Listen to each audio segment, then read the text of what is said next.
The partners' conference room fell silent as my father's words hung in the air. To Williams and Associates' new managing partner and the future of our firm, my son, Kevin. Champagne glasses clinked around me while I stood frozen, legal pad clutched in my hand, certain I'd misheard. Before we jump back in, tell us where you're tuning in from, and if this story touches you, make sure you're subscribed, because tomorrow, I've saved something extra special for you. My younger brother, who had failed the bar exam twice before, passing, who still brought me his motions to review, who had joined the firm barely 3 years ago compared to my 8. That Kevin was now my boss? My father's eyes skipped over me as partners offered congratulations, his message clear as any legal brief. A Williams man would lead the Williams firm, regardless of merit. I'd been foolish to think talent and dedication mattered more than gender in my father's eyes. But as the accounting notification flashed on my phone, showing nearly $1 million quietly transferred from our firm's accounts to a mysterious LLC, I realized this betrayal went far deeper than passed-over promotion. This was about ethics, client funds, and everything a law firm should stand for. My father had taught me that a lawyer's reputation was their most valuable asset. Now I had to decide what to do with the devastating truth. The man who'd taught me about legal ethics was breaking them all. I arrived at Williams and Associates at 5:30 that morning, a full 2 hours before anyone else would be in the office. The downtown Phoenix law firm had been my home for 8 years, ever since I'd passed the bar and declined offers from prestigious firms in New York and Chicago to join the family business. My grandfather had founded Williams Legal Services in 1962, a one-man operation defending small businesses. My father had transformed it into Williams and Associates, a respected mid-sized firm handling everything from complex corporate litigation to high-profile personal injury cases. And I, Sarah Williams, had spent my entire life preparing to one day lead it into the future. The early morning silence of the office felt different today, heavier, laden with betrayal. I unlocked my office door and settled behind my desk, surrounded by diplomas and case victories that suddenly felt hollow. Top of my class at Stanford Law, federal clerkship with Judge Hernandez, the Beaumont class action that had saved the firm during the recession and brought in $8 million in fees. None of it had mattered yesterday when my father had announced Kevin as managing partner. I pulled up the accounting notification that had appeared on my phone during the announcement. A transfer of $400,000 from our operating account to Williams, Legacy Holdings LLC, an entity I'd never heard of despite being a named partner in the firm. 2 more notifications appeared when I searched back through records, $250,000 and $175,000 transfers to the same LLC over the past month. My legal training kicked in, pushing personal feelings aside to examine facts. Almost $1 million, quietly moved without partner approval. I checked the signatory, my father's electronic signature on all 3 transfers. A soft knock interrupted my thoughts. Maya Patel, our IT director, peered around my door. "Sarah, you wanted the server logs from last month?" "Yes, come in." I'd texted Maya last night, asking for access to review electronic records. "I need to trace some accounting irregularities." Maya set her laptop on my desk, her expression concerned. "I heard about yesterday's announcement. Everyone's shocked. We all assumed you'd be taking over when your father retired." Apparently my father had other plans. I kept my voice neutral despite the knot in my throat. "I need to check something. Else, while you're here, can you pull up the access records for our client trust accounts?" Maya's fingers flew across her keyboard. "Time period?" "Last 6 months." She turned the screen toward me. "There's been unusual activity. Multiple after-hours access points from your father's credentials. Normally, he only reviews trust accounts during monthly reconciliations." I scanned the logs, stomach sinking as I spotted a familiar pattern. Large settlements coming in, followed by unscheduled trust account access, followed by transfers out that didn't match expected disbursement schedules. Maya, I need you to prepare a complete backup of all financial records and communications, segregated from our main server, accessible only with dual authentication from you and me. Her eyes widened slightly, but she nodded. As the firm's head of cybersecurity, she understood the implications of my request. You think someone's compromised our systems? I think I need to verify our financial integrity. I chose my words carefully, unwilling to accuse my father outright without conclusive evidence. Client trust accounts are sacred in our profession. Any irregularity needs thorough investigation. I'll have the secure backup ready by noon. Maya hesitated. Should I tell Mr. Williams? Standard protocol. No. My response came too quickly. This is a confidential internal audit that I'm conducting as named partner. I'll inform the appropriate parties when I have findings to report. After Maya left, I unlocked my bottom desk drawer and removed a legal pad. As much as I trusted digital records, some things needed to be documented on paper. I began a timeline of everything I knew. Kevin's surprise appointment, the unauthorized transfers, the trust account irregularities. The picture forming was one. No daughter wanted to see, no attorney could ignore. My intercom buzzed. Ms. Williams, you have a visitor. Mr. Chen is here. Walter Chen. My mentor since I'd joined the firm, head of our litigation department, and my father's oldest friend. At 68, Walter had been planning a gradual retirement, transitioning his major cases to me over the past year. Yesterday, he'd caught my eye during the announcement, his slight headshake warning me to stay quiet. Walter entered my office, closing the door firmly behind him. He looked tired, the lines around his eyes deeper than I remembered. The contrast between his impeccable gray suit and his evident exhaustion was jarring. You've been looking at the financial records, he said without preamble. I kept my expression neutral. What makes you say that? Because I've been watching them for months. Walter lowered himself into the chair across from my desk, wincing slightly.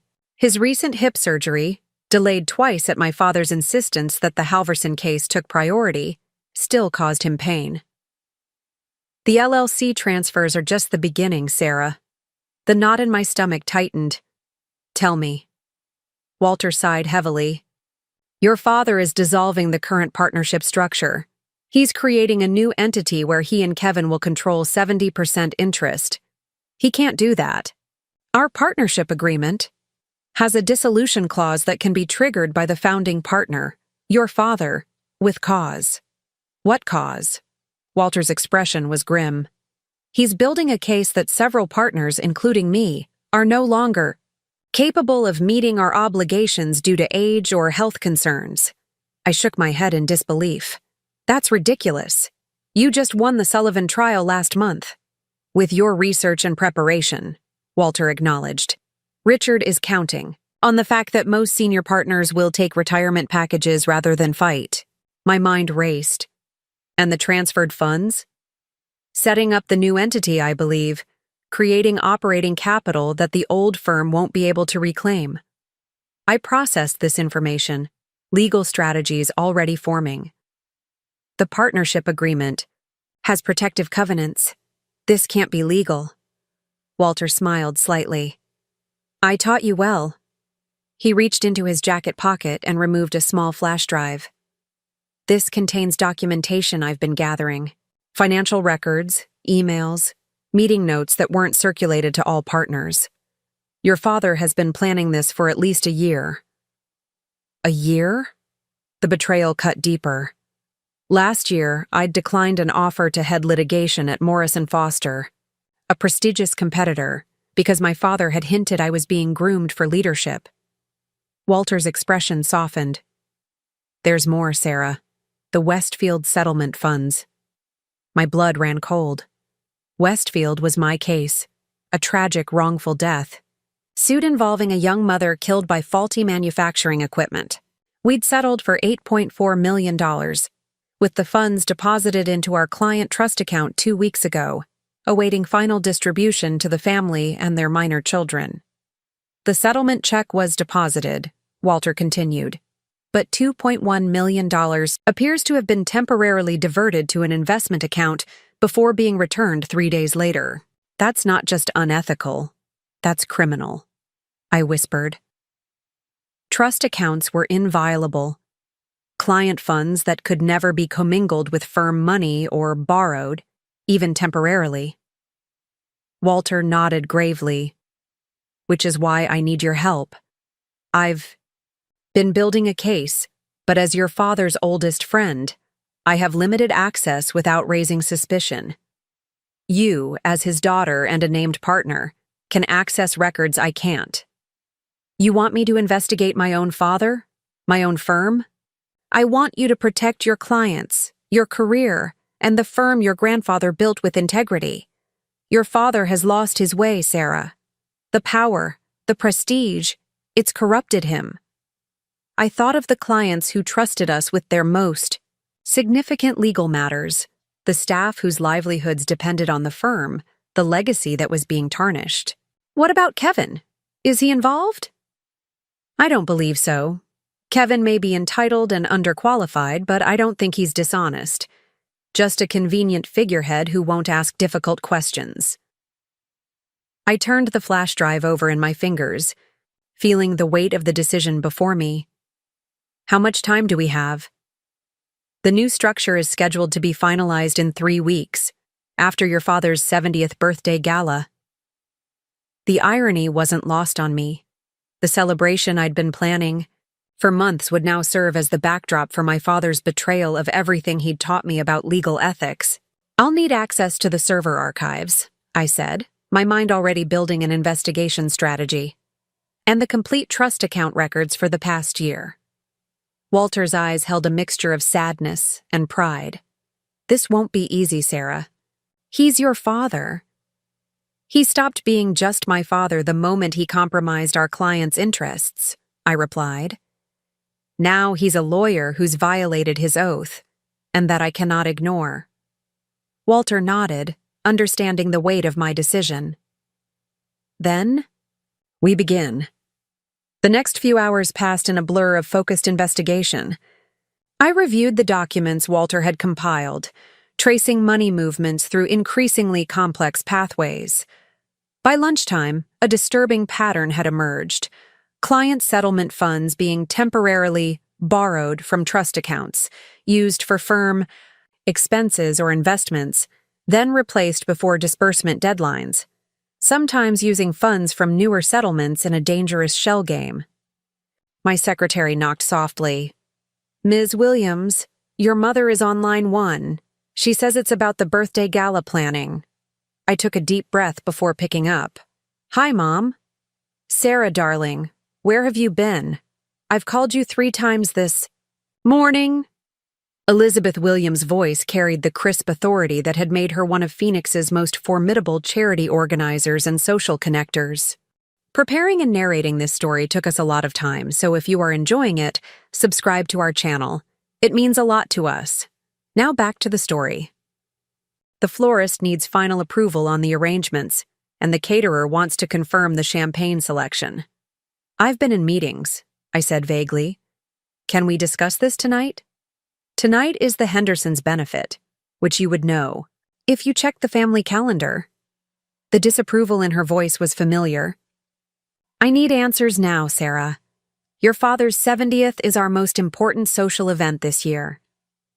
I closed my eyes, wondering how my mother would react to knowing her husband was potentially facing disbarment or even criminal charges. Would she stand by him? Probably. Elizabeth Williams had spent 40 years crafting the image of perfect family and flawless success. Reality that contradicted this narrative simply didn't penetrate her worldview. Whatever the florist suggests is, fine, Mom, and the veuve for champagne. You sound distracted. Is this about Kevin's promotion? Because really, Sarah, you should be grateful. Managing a law firm is hardly compatible with family life, which you should be focusing on at your age. 34 is I have to go. Mom? Client emergency? I hung up before she could launch into her familiar lament about my lack of husband and children, wondering if she'd ever considered that my dedication to the firm had been the primary obstacle to that traditional path. My phone buzzed with a text message from Kevin. Lunch at Morton's? Dad wants to discuss transition plans. I stared at the message, fighting a wave of anger. Kevin, with his mediocre law school record and minimal trial experience, was now privy to high-level strategy discussions I was excluded from. The unfairness burned, but also presented an opportunity. I needed information about my father's plans, and Kevin's natural boastfulness might provide it. Meet you there at 12:30, I replied. Morton's was walking distance from our offices, a power lunch staple for Phoenix's legal and business elite.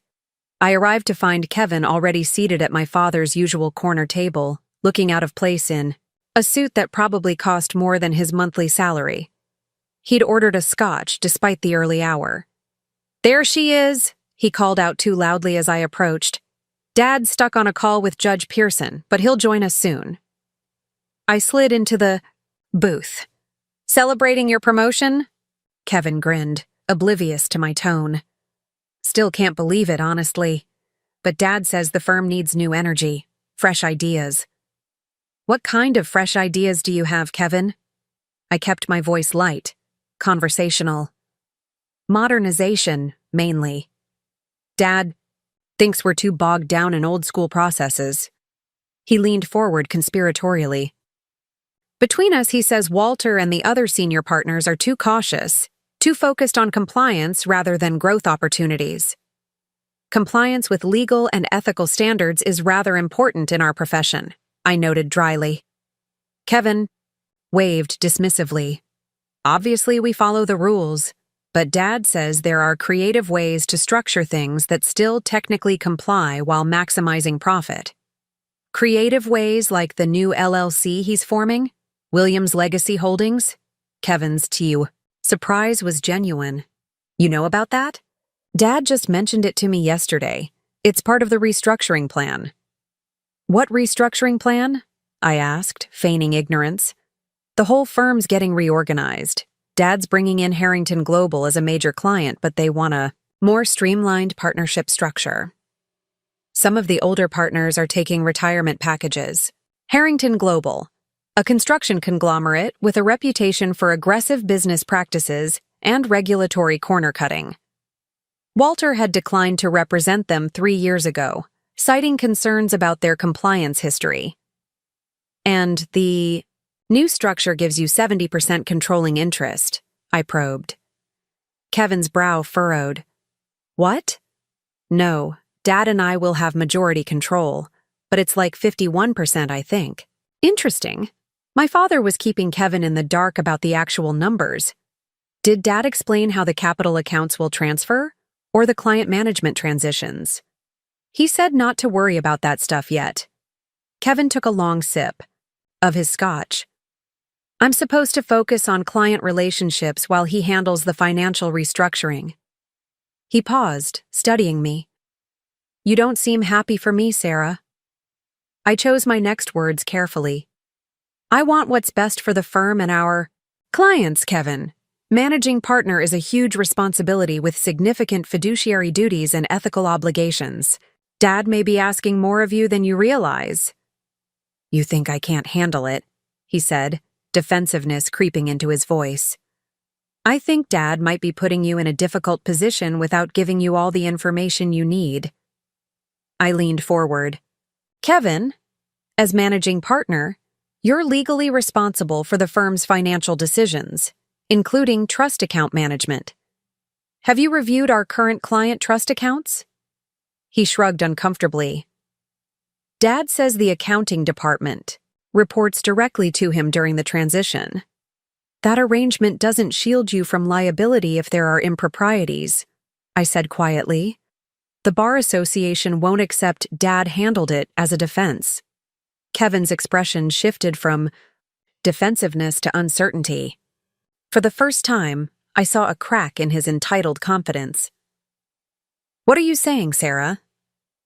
I'm saying you should demand complete transparency about the firm's finances before signing anything. Review every account, every client trust balance, every transfer. That's your right and responsibility as managing partner. Before Kevin could respond, my father approached the table, his imposing figure commanding attention as always.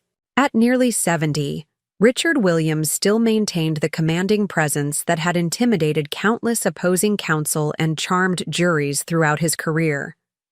"Sarah, I didn't expect you to join us," he said smoothly, though his eyes betrayed irritation. "Kevin invited me," I replied with an innocent smile. "We were just discussing his new responsibilities as managing partner, including his fiduciary oversight of client trust accounts." My father's smile tightened imperceptibly. "I've explained to Kevin that we'll transition those responsibilities gradually. No need to overwhelm him with technical details immediately." "Technical details like the Westfield settlement disbursement?" I asked. "I noticed there was a delay in the funds transfer to the family." "Minor procedural issue, already resolved." My father dismissed, signaling the waiter. "The Manhattan, please, and bring my son another scotch." "Nothing for me?" I raised an eyebrow. "You seem quite alert already, Sarah." His tone carried a warning. "Kevin, I've scheduled meetings with our top 5 clients next week to introduce you as managing partner. We'll start with Barnes Development on Monday." The rest of lunch proceeded with my father dominating the conversation, outlining Kevin's introduction to key clients while systematically excluding me from the discussion. I observed the dynamic with new clarity, how skillfully my father managed Kevin with flattery and vague promises, how eagerly my brother absorbed the attention without questioning the substance. When my father excused himself to take a call, Kevin turned to me with uncharacteristic seriousness. "Do you really think I need to check the trust accounts?" "I think you need to protect yourself," I said honestly.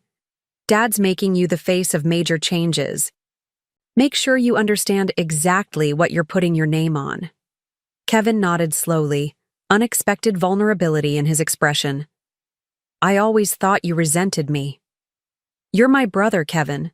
Whatever issues we have, I don't want to see your career destroyed before it really begins." My father returned before Kevin could respond, ending our brief moment of connection with deliberate finality. "Sarah, I need you to handle the Johnson deposition tomorrow. Kevin will be with me meeting Harrington's general counsel." "Of course," I replied, recognizing the dismissal for what it was, my relegation to routine work while Kevin was groomed for leadership. I should get back to the office to prepare. As I walked back to the firm, my phone buzzed with a message from Maya. "Secure backup complete. Found something concerning in the email archives you should see." The investigation was gaining momentum. Whatever my father was planning, whatever ethical lines he had crossed, I was now committed to exposing the truth. Not just for my own career, but for the firm my grandfather had built on principles of integrity, for the clients who trusted us with their most important matters, and yes, even for Kevin, who was being set up as either a willing accomplice or an unwitting scapegoat. The afternoon sun beat down on Phoenix's downtown legal district as I quickened my pace. 3 weeks until my father's birthday gala.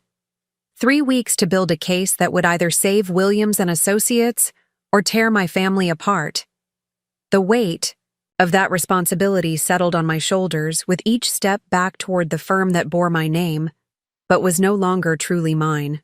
Back at the office, I found Maya waiting in my office, laptop open on my conference table. She closed the door behind me without being asked, her expression grave. "I found a pattern of deleted emails," she said without preamble. "Your father has been corresponding with someone named James Harrington using a private Gmail account instead of his firm email, but he occasionally forwarded documents from his work account to the Gmail." "Harrington as in Harrington Global?" I asked, sitting down beside her. "The same. It appears they've been discussing some kind of merger or acquisition for months. The language is deliberately vague, but there are references to consolidating assets and cleaning up legacy obligations before finalizing the deal. I leaned in to review the emails she'd recovered. Does Kevin appear in these communications? Only as a subject, never as a recipient. There's one from 3 months ago where your father writes, Kevin will be positioned as the face of the transition. His appointment will deflect attention from the financial restructuring. The confirmation of my suspicions brought no satisfaction. Have you found any direct references to client funds? Maya hesitated. Not explicitly, but there's a spreadsheet attached to one email titled Bridge Capital Requirements. It shows temporary allocations of funds with repayment schedules. The amounts and dates correlate with several major settlement deposits and disbursements. My father was using client settlement money to temporarily fund firm operations, I said, the reality sinking in. Borrowing from trust accounts with the intention of replacing the funds before anyone noticed. That's what it looks like, Maya confirmed quietly. The pattern suggests it started during the recession when the firm was struggling. Small amounts at first, then increasing. The recession, 7 years ago, when several major corporate clients had suspended litigation activities and slashed legal budgets. The firm had weathered the storm better than most, maintaining staff and even expanding while competitors downsized. I'd attributed our resilience to my father's leadership and the Beaumont class action I'd brought in. Now I wondered how much of our stability had been built on ethical violations. Do you need me to continue the investigation? Maya asked. I nodded. Focus on trust account reconciliations for the past 5 years. Compare disbursement schedules with actual payment dates. And Maya, complete confidentiality. I understand. She gathered her materials. For what it's worth, I started here as an intern during the recession. Your father kept me on when other firms were laying off staff. I've always respected him. So have I said quietly. That's what makes this so difficult. After Maya left, I sent a text to Walter. Found evidence of trust account violations. Need to meet tonight. His reply came quickly. Riverside Park, 7 p.m., our usual bench. For the remainder of the afternoon, I immersed myself in Johnson deposition preparations, forcing my mind to focus on the work while processing the implications of what I'd discovered. By 6:30, I had compiled my notes and questions, setting them aside to review before tomorrow's proceedings. As I prepared to leave, my father appeared in my doorway. His imposing figure filled the frame, hair still more pepper than salt despite his age, the cut of his custom suit emphasizing his athletic build. How many juries had been swayed by that authoritative presence? How many opponents intimidated? Working late? He asked casually. Johnson deposition prep, I replied, keeping my tone neutral. He nodded approvingly. Always thorough. That's why you're our best litigator. He stepped into my office, closing the door. Sarah, about yesterday's announcement. Congratulations are in order, I interrupted, not trusting myself to discuss Kevin's promotion without revealing what I now knew. I'm sure Kevin will grow into the role with your guidance. My father studied me, clearly searching for signs of resentment. I know you expected the position. Your work has been exemplary. But managing a firm requires certain intangibles, political relationships, an understanding of when rules can be flexibly interpreted. The irony of his statement, that I wasn't corrupt enough for leadership, might have been amusing under different circumstances. I understand, I said simply. He seemed surprised by my acceptance. Good. I've always valued your dedication to precision. That's why I want you to focus on case management while Kevin and I handle the administrative transition. Your talents are wasted on paperwork and partnership politics. Translation: stay in your lane. Don't ask questions about what's happening behind the scenes. Of course, I agreed, gathering my belongings. If there's nothing else, I should prepare. For tomorrow. He stepped aside to let me pass, but his voice stopped me at the threshold. One more thing, Sarah. I've been reviewing case assignments. The Harrison matter. I'm transferring primary responsibility to Jeffries. I turned back, slowly. Harrison was a major commercial litigation case I'd been building for 18 months. A case with significant settlement potential in the next few months. Any particular reason? I kept my voice steady. Jeffries has more experience with the regulatory aspects, my father replied smoothly. And with your other caseload, I thought you'd appreciate having one less matter to manage. The true reason was clear. Harrison would likely settle before my father's restructuring was complete. He was moving the fee potential to an attorney he controlled, away from me. Whatever you think is best for the client, I said, the professional. Response automatic despite my inner turmoil. My father nodded, seemingly satisfied with my compliance. That's my girl. Always putting the client first. The words felt like a mockery of everything I believed about legal ethics. Everything he had once taught me about integrity and practice. As I walked to my car, the weight of deception, both his and now mine, settled heavily on my shoulders. The father I had idolized throughout my legal education, the attorney whose ethical standards I had strived to uphold, was systematically undermining everything our firm supposedly stood for.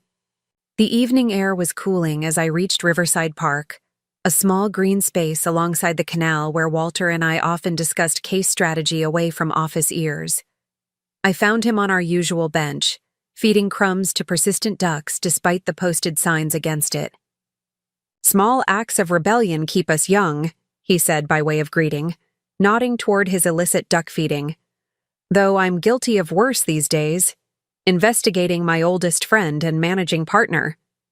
I sat beside him, watching the ducks squabble over the last crumbs. It's not just trust account violations, Walter.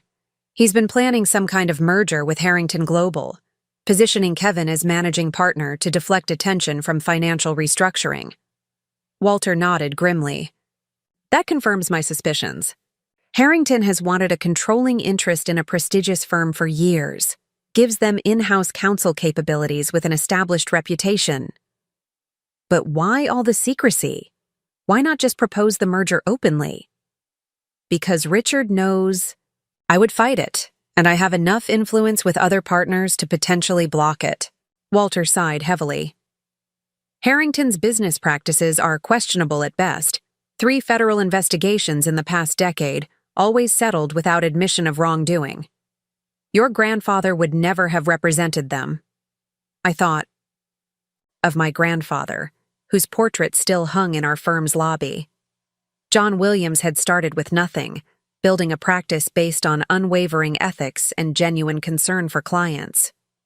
Would he recognize what his son had created? What his granddaughter was now uncovering? We need to decide our next steps, Walter said, interrupting my thoughts. The evidence is mounting, but still fragmented. Without a complete picture, Richard could explain away individual irregularities. I nodded in agreement. We need internal communications about the Harrington merger, and complete trust account records showing the pattern of misappropriation. The challenge is building our case without tipping him off that we're investigating, Walter cautioned.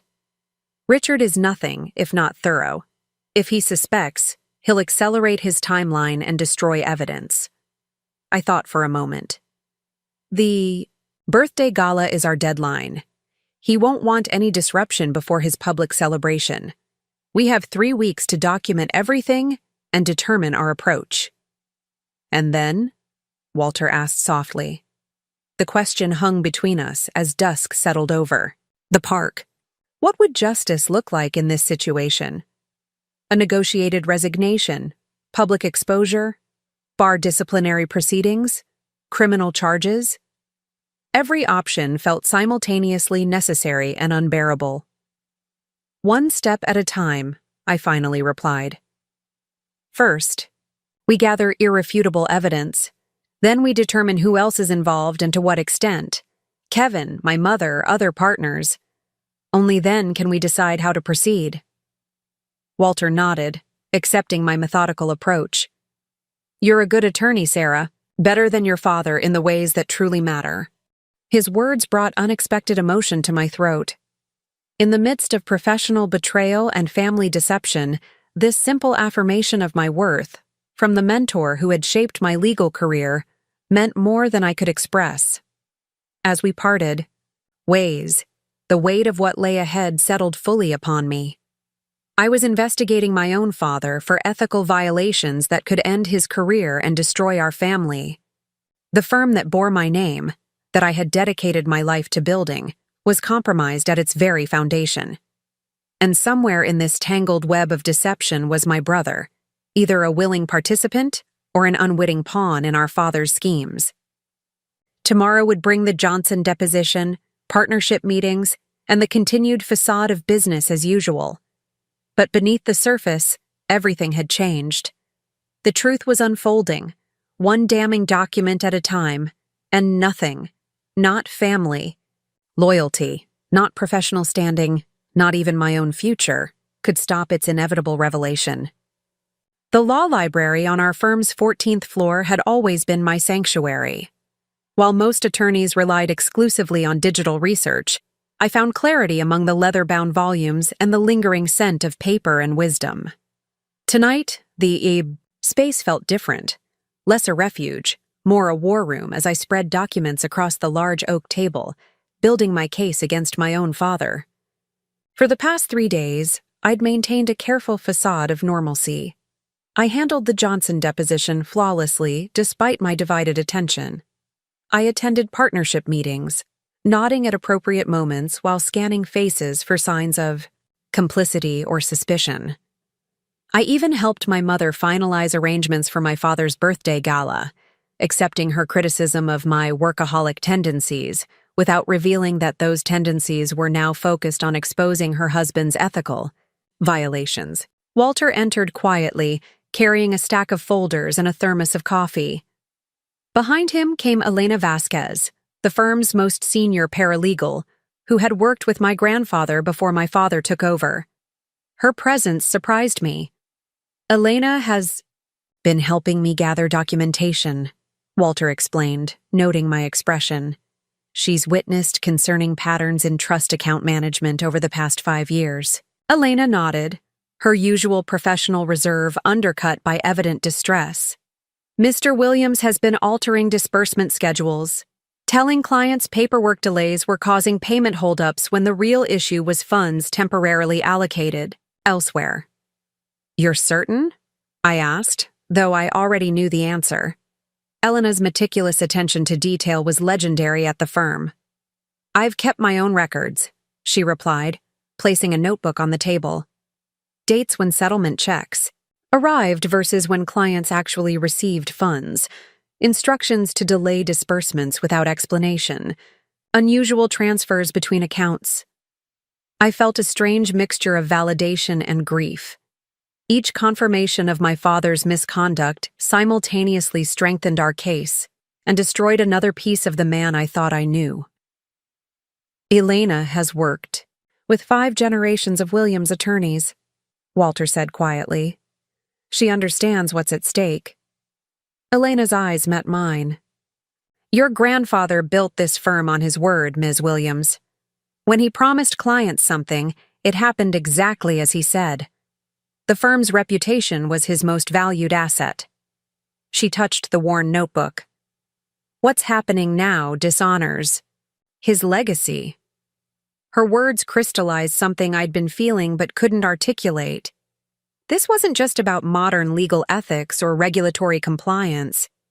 It was about a promise kept through generations, now broken. Thank you for your courage, I told her. I know the risk you're taking. Less risk than doing nothing, she replied simply. We worked late into the night, connecting fragments into a coherent narrative of corruption. Elena's documentation provided crucial timeline verification, confirming the pattern Maya had uncovered in the digital records. Client funds had indeed been borrowed temporarily, initially repaid quickly, but with increasingly longer gaps as the amounts grew larger. The Westfield settlement is the most concerning, Walter said, reviewing trust account statements. 2.1 million diverted for 11 days before being replaced. That's not just an ethical violation. That's criminal conversion. The bigger question is where the money went, I noted, cross-referencing dates.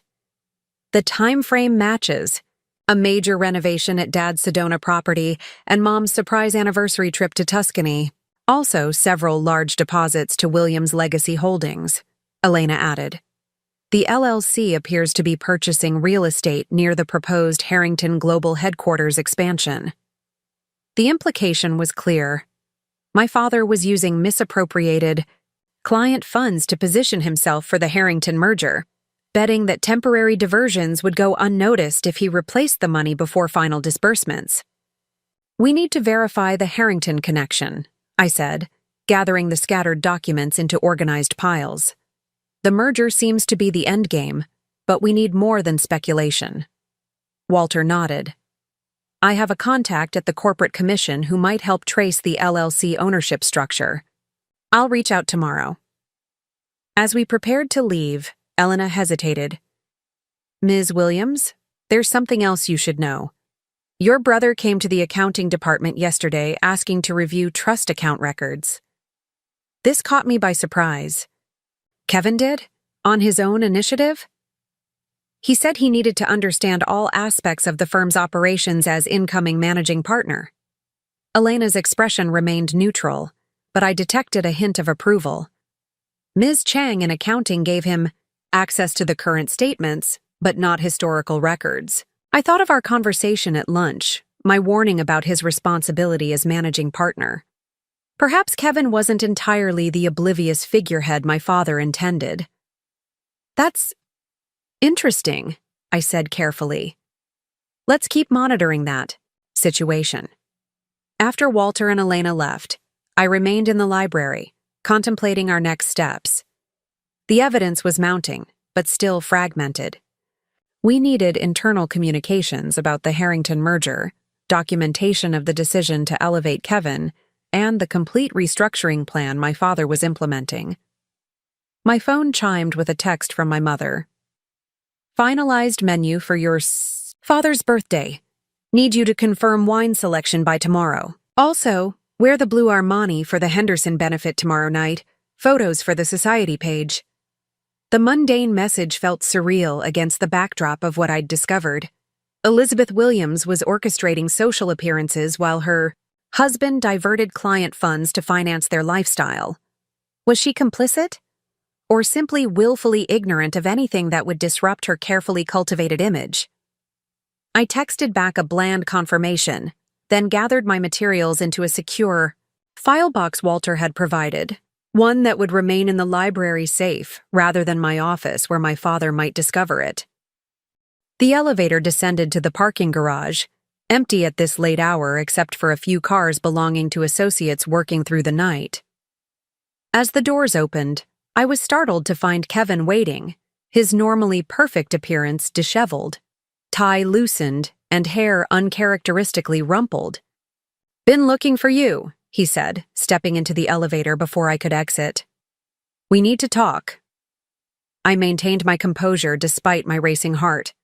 "It's late, Kevin. Can it wait until tomorrow?" "No." He jabbed the button for the lobby.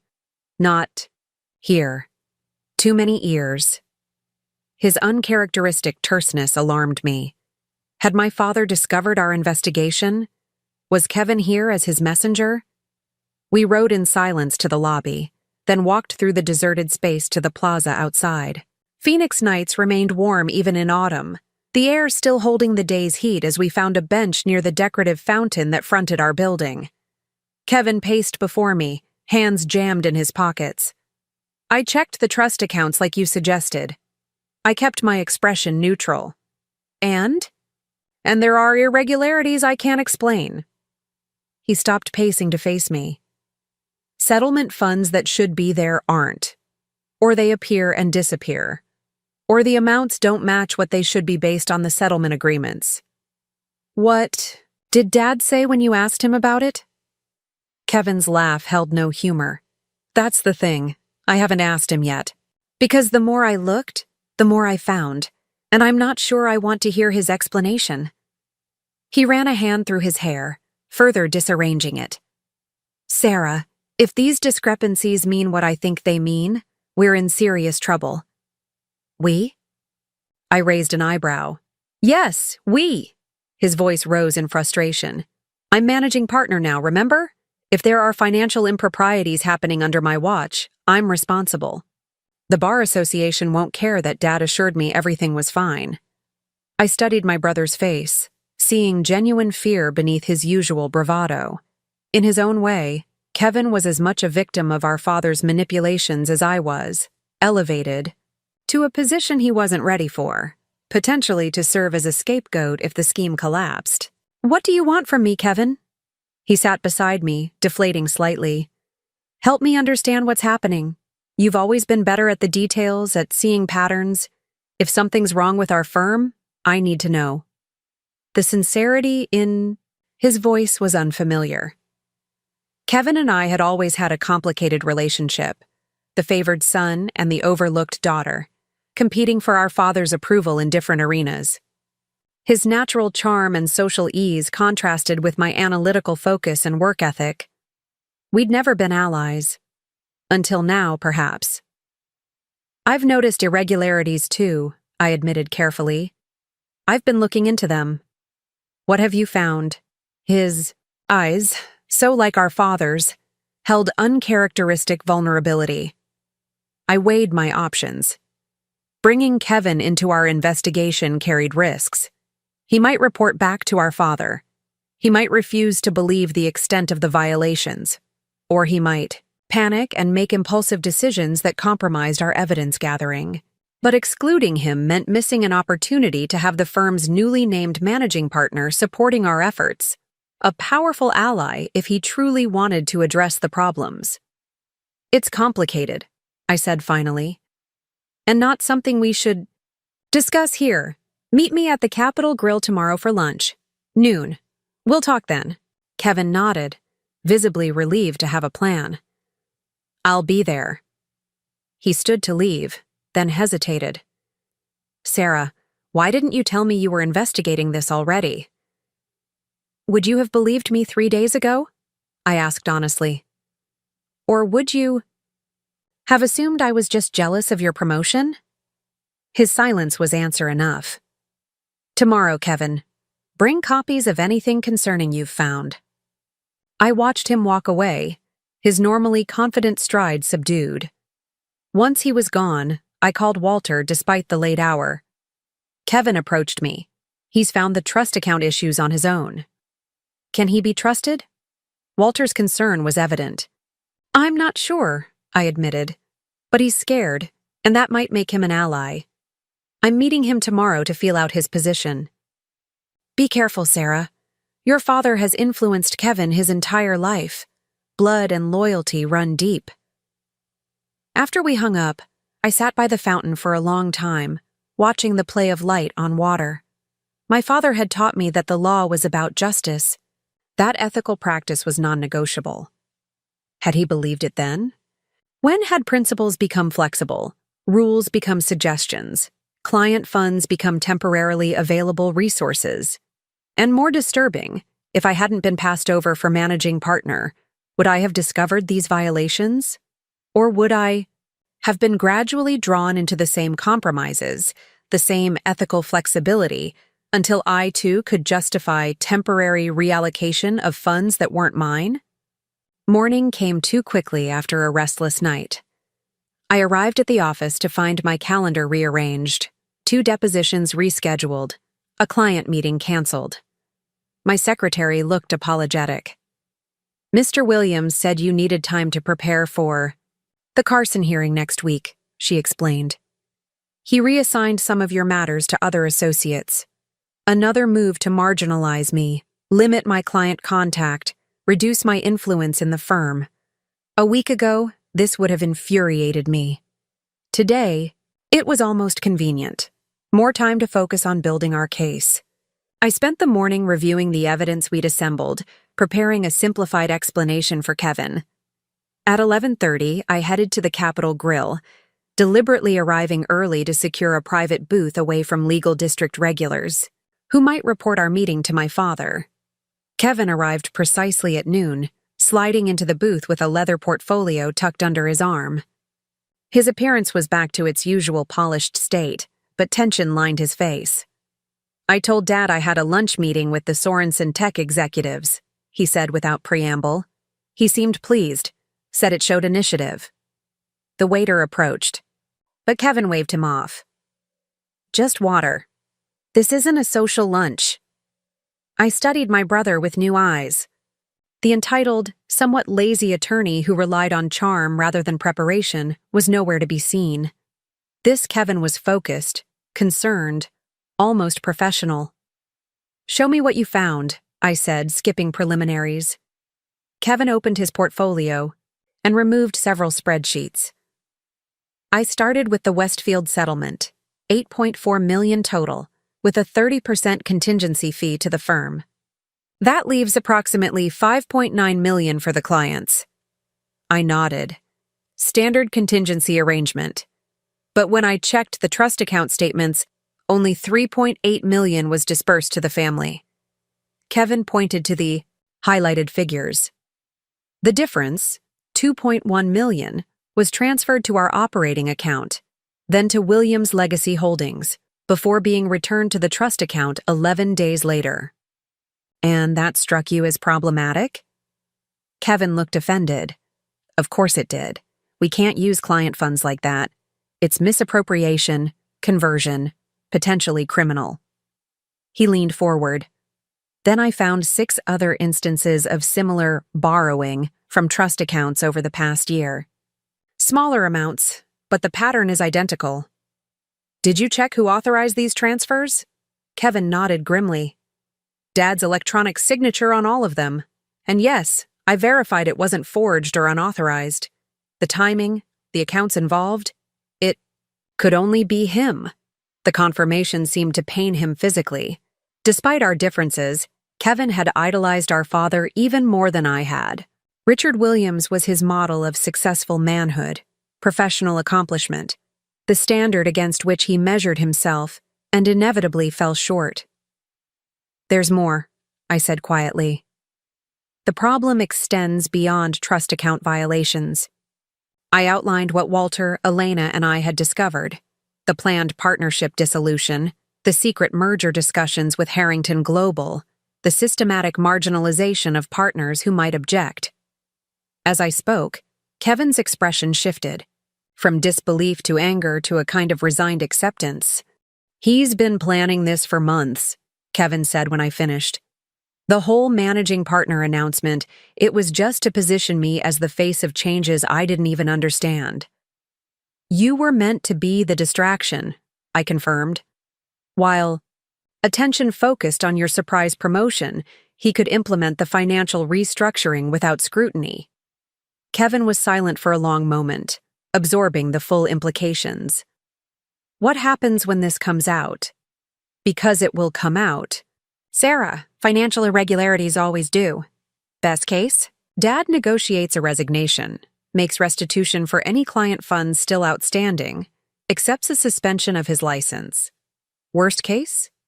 Criminal charges for the trust account violations, possible disbarment, and the firm collapses under the scandal." I kept my voice clinical, detached, though the scenarios I described felt like physical pain. And me? I'm managing partner of a firm engaged in financial fraud. "That depends on what you do now," I said carefully. "Your knowledge is still fresh. You haven't participated in or approved any improper transfers. Your liability is limited. For now." Kevin's eyes narrowed slightly. "You've been investigating for longer than I have. Are you building a case against Dad?" I met his gaze directly. "I'm documenting what happened. What that becomes depends on several factors, including whether Dad is willing to make this right voluntarily." "You think he'll just confess and resign if confronted?" Kevin's skepticism was warranted. Our father had never admitted fault easily, even in small matters. "I think we need to give him the opportunity to correct this before it becomes a public scandal. For the firm's sake, for our clients, and yes, for our family, Kevin absorbed this, weighing options and consequences in a way I'd rarely seen him do. You said we. Does that mean you want my help? I think we need each other, Kevin. You have access as managing partner that I don't. I have legal expertise and relationships with the senior partners that you lack. And if Dad refuses to make this right? If he denies everything or tries to cover it up further? The question hung between us, heavy with implications for our family, our careers, our futures. Then we do what lawyers are supposed to do. We follow the evidence and the ethical obligations of our profession, wherever they lead. Kevin nodded slowly, a decision crystallizing in his expression. Okay, I'm in. What's our next step? We need the complete partnership restructuring documents. Dad must have drafted something formal for the Harrington merger. He keeps sensitive documents in his home office, Kevin noted. The annual family dinner is Sunday. We could look then. The suggestion surprised me. Kevin had always been careful to maintain our father's approval, never rocking the family boat. Now he was proposing we search our father's private office. You're serious about this, I observed. He made me managing partner, Sarah. Kevin's voice hardened. If these allegations are true, he put my license, my reputation, my future at risk without a second thought. So yes, I'm serious. For the first time in our adult lives, Kevin and I were truly aligned, our usual competitions suspended in the face of our father's betrayal. We spent the remainder of lunch developing a strategy. Kevin would continue reviewing financial records while appearing to focus on client relationships. I would work with Walter and Elena to document the partner marginalization pattern, and we would both attend Sunday dinner with the specific goal of accessing our father's home office. As we prepared to leave, Kevin hesitated. Does Mom know about any of this? The question had been troubling me as well. Elizabeth Williams had been married to our father for 40 years, managing their social calendar, charitable engagements, and multiple properties. Could she really be ignorant of financial improprieties that funded her lifestyle? I don't know, I admitted. But we should assume she doesn't. Mom has always separated herself from firm business. Kevin nodded, seemingly relieved. The thought of both parents being complicit would be too much to bear. Back at the office, I found Walter waiting in my office, his expression grave. We have a problem. Your father has called a special partnership meeting for tomorrow morning. Topic is streamlining operations and preparing for growth opportunities. He's accelerating the timeline, I realized. Kevin and I meeting for lunch must have triggered something. Or he simply feels confident in proceeding, Walter suggested. The birthday gala is still 2 weeks away, but perhaps the arrangements with Harrington are solidified ahead of schedule. I quickly texted Kevin, special partnership meeting tomorrow a.m. Dad moving faster than expected. His reply came seconds later. Just got the notice. What's our play? A good question. We had evidence of trust account irregularities, but nothing definitively connecting them to the partnership restructuring or Harrington merger. Challenging my father publicly without complete documentation would be professionally risky and potentially counterproductive. We observe, I texted back. Gather information. Don't tip our hand. I updated Walter on my lunch with Kevin, including his discovery of the trust account violations and willingness to help our investigation. Walter seemed cautiously optimistic. Having the named managing partner on our side significantly strengthens our position, he acknowledged. But your father has been manipulating Kevin his entire life. Be careful about placing too much trust in his newfound independence. Kevin feels betrayed, I said. Dad put him in a position to take the fall if this comes apart. That's powerful. Motivation for him to protect himself. Let's hope so, Walter replied, though his skepticism was evident. We should brief the other senior partners before tomorrow's meeting. Davis and Wong already suspect something's amiss. Martin needs to be prepared for what's coming. We spent the rest of the afternoon in careful preparation. ensuring our allies had enough information to understand the significance of whatever my father might propose without revealing the full extent of our investigation. By evening, a strategy was in place. The senior partners would request written documentation of any proposed changes, cite partnership agreement provisions requiring review periods, and generally slow the process without direct confrontation. As I prepared to leave for the day, Maya appeared at my door. "I found something in the archived emails you should see." She placed her laptop on my desk, displaying an email thread between my father and James Harrington dated 6 months earlier. "The proposed structure gives us controlling interest while maintaining the Williams name and reputation," Harrington had written. "Key is removing the old guard partners without triggering constructive termination claims. Your suggestion to elevate Kevin creates the perfect distraction while we implement the financial integration." My father's response was equally damning. "Senior partners expect Sarah to take over, based on her case record and client relationships. Naming Kevin will create the disruption we need. Transition can be completed by year-end, with partnership. Dissolution using the incapacity provisions for Chen, Davies, and Morris." The blatant manipulation burned like physical pain. I'd been right about being passed over as a distraction tactic, but seeing it confirmed in my father's own words was devastating. And the casual dismissal of Walter and other senior partners as conveniently incapacitated revealed a callousness I wouldn't have believed possible from the man who'd taught me professional ethics. "There's more," Maya said quietly, scrolling to another email. "This one's from 2 weeks ago. All preparations complete for announcement," my father had written. "Current partnership structure dissolves effectively with 70-30 control in new entity. Trust account repayments will be complete within 10 days of closing, eliminating any potential regulatory issues." This was the final confirmation. My father was fully aware that the trust account borrowing violated regulations and was rushing to cover his tracks before the merger was finalized. "We need copies of everything," I told Maya. "Full email threads, metadata, confirmation these haven't been altered." "Already done," she assured me. "I've created authenticated copies with digital signatures verifying their integrity. They'll stand up to any challenge." I thanked her, once again grateful for the network of competent professionals throughout the firm who valued integrity over loyalty to a single partner, even the founding one. After Maya left, I sat alone in my office, absorbing the implications of what we'd discovered. The evidence was now comprehensive and damning.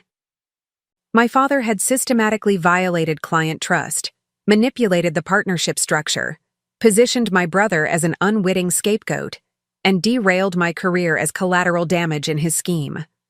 The ethical path forward was clear but agonizing. This level of misconduct required reporting to the state bar, potential criminal referral, and certainly removal of my father from any position of authority in the firm. The personal cost would be enormous. My family would be fractured, perhaps beyond repair. The firm that bore our name would be forever tainted by scandal.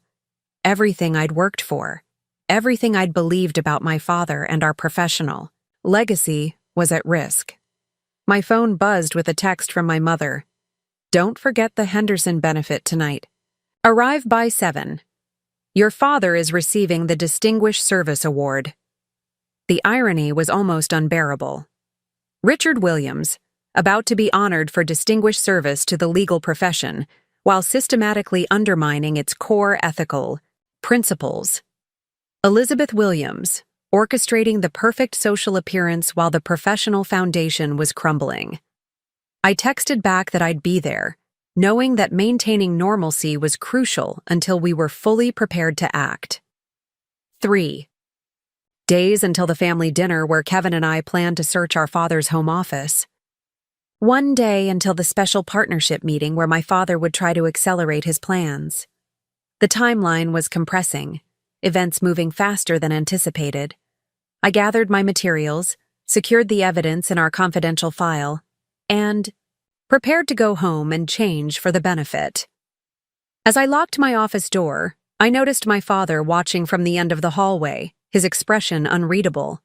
Had he seen Maya leaving? Did he suspect our investigation? Or was he simply observing the daughter who had disappointed him by questioning the transfer of Harrison Case? We maintained eye contact for a long moment before he nodded slightly and turned away. In that brief exchange, something fundamental shifted.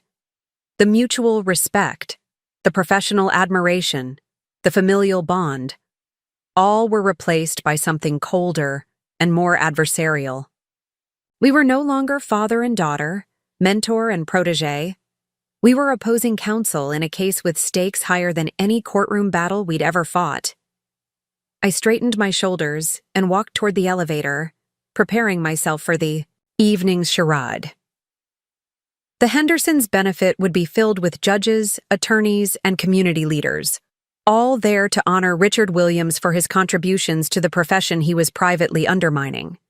I would smile, make small talk, applaud my father's acceptance speech, and appear every inch the proud daughter. And all the while, I would be calculating our next moves in the case against him, weighing evidence and strategy as methodically, as he'd taught me to do throughout my legal education. The skills he'd instilled were now being turned against him, perhaps the most fitting consequence of all for a man who had placed expediency above the principles he claimed to uphold. The elevator doors closed, carrying me down to the parking garage and toward a confrontation that would redefine our family, our firm, and my own understanding of justice. The law library that had been my sanctuary was now a war room. My mentor was now my co-counsel against my own father. My brother was now an unexpected ally rather than a rival. Nothing was as it had been a week ago, and nothing would ever be the same again. The Henderson benefit unfolded like a scene from a play where I alone possessed the real script. The Phoenician Resort's grand ballroom glittered with the city's elite, judges in formal attire instead of robes, attorneys who typically battled in court now exchanging pleasantries over champagne, civic leaders and wealthy donors gathered to honor excellence in the legal profession. My father worked the room masterfully, his confident smile never wavering as he accepted congratulations for both his award and Kevin's recent promotion. I maintained my assigned role, smiling at appropriate moments, engaging in meaningless small talk about caseloads and court calendars while my mind cataloged evidence of trust account violations. When Judge Ramirez asked about the Harrison case, I smoothly explained the strategic reassignment without revealing that my father had stripped me of the matter to control its potential settlement funds. When the managing partner of Morris and Foster mentioned their previous interest in recruiting me, I deflected with practiced grace, never hinting that accepting their offer might have spared me the current moral crisis. "There's my girl!" My father's voice interrupted my conversation with the mayor's wife. His arm slid around my shoulders in a gesture that once would have filled me with pride, but now felt like restraint. "Sarah's our secret weapon in the courtroom. Juries can't resist her combination of meticulous preparation and natural empathy."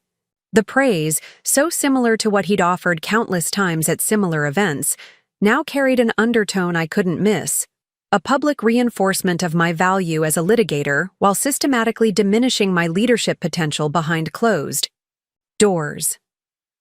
"You're too kind, Dad," I replied, matching his practiced warmth. I learned from the master.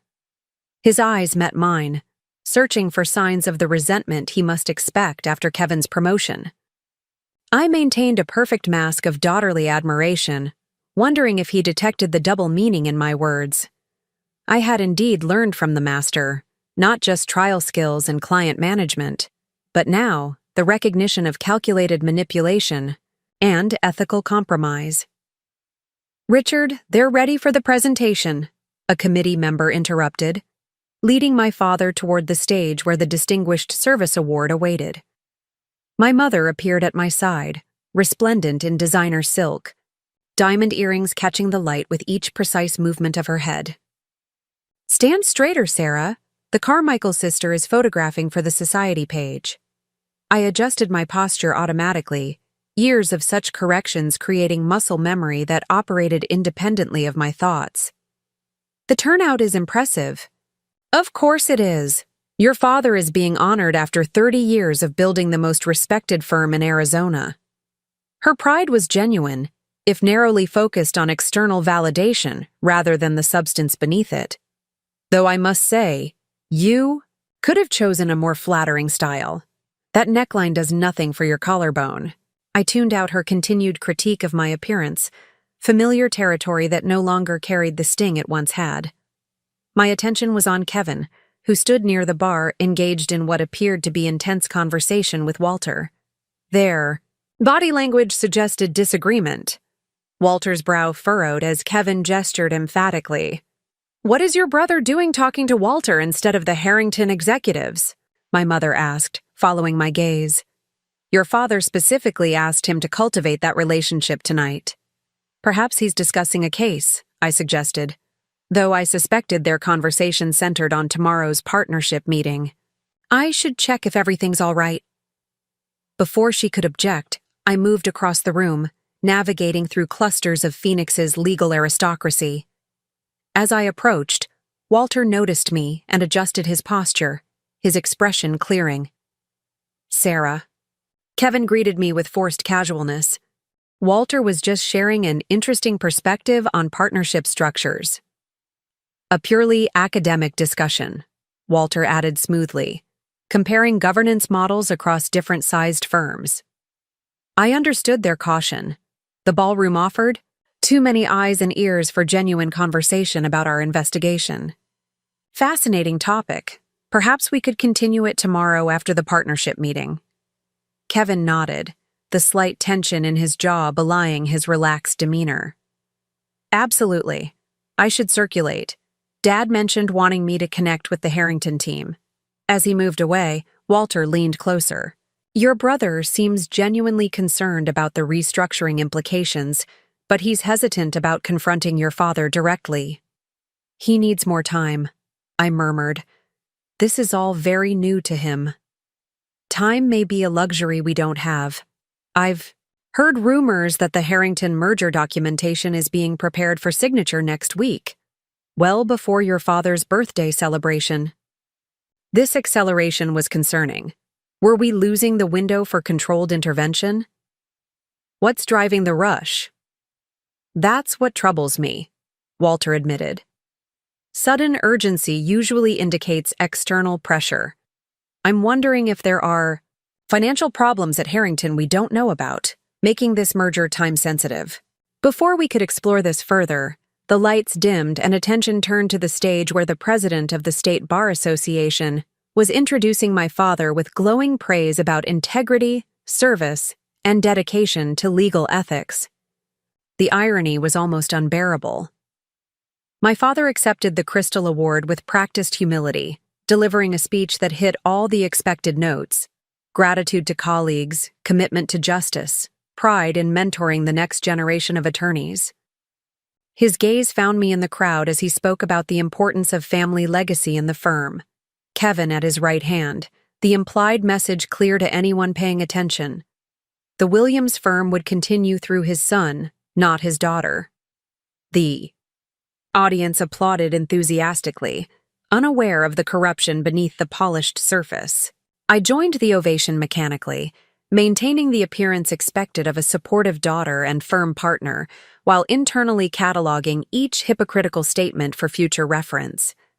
As the formal program concluded and the evening shifted to cocktails and networking, I found myself approached by James Harrington himself, a surprise, as the CEO of Harrington Global rarely attended such functions. "Ms. Williams," he greeted me, his handshake firm and calculating. "Your reputation precedes you.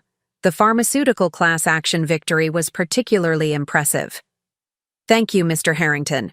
I wasn't aware you followed our litigation results so closely."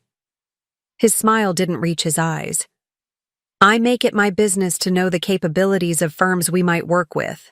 Your father speaks highly of your courtroom skills." "But not my leadership potential," I noted silently. "I understand your company has been exploring a deeper relationship with Williams and Associates." A flicker of surprise crossed his features, before the practiced executive mask returned. Your father mentioned he's been discussing potential collaborations with your brother as the incoming managing partner. Kevin and I have no secrets, I replied, watching his reaction carefully. We're both committed to understanding all aspects of the firm's future direction. Harrington studied me with new interest, reassessing whatever he'd been told about my role, or lack thereof, in the firm's restructuring. I see. Well, perhaps we should schedule a time to talk more specifically about how your litigation expertise might fit into the broader relationship we're developing. I'd welcome that conversation, especially regarding how such a relationship would maintain the ethical standards our firm was built upon. I emphasized the last words slightly, watching his expression. Ethics are certainly a priority for Harrington Global, he replied smoothly, though something flickered in his eyes, awareness, perhaps, that I wasn't as sidelined as my father had suggested. I look forward to exploring this further. If you'll excuse me, I should speak with Judge Thompson before he leaves. As Harrington moved away, I noticed my father watching our interaction from across the room, his expression unreadable, but his attention unmistakable. I maintained a pleasant smile, raising my champagne glass slightly in his direction before turning to engage with a state senator who'd approached me. The remainder of the evening passed in a blur of strategic conversations and careful observations. I noted which judges seemed particularly friendly with Harrington executives, which partners appeared to have been briefed on pending changes, which associates were being showcased to potential clients from Harrington's corporate network. By the time my mother signaled it was appropriate for family members to depart, I had compiled a mental map of the alliance my father was building to support his restructuring plans. The valet brought my car, and I was about to leave when Kevin appeared beside me. Need a ride? I asked, noting he'd surrendered his keys to the attendant hours earlier. Please, he replied, sliding into the passenger seat. Once we were clear of the resort entrance, his careful composure dissolved. Walter thinks Dad is accelerating the timeline.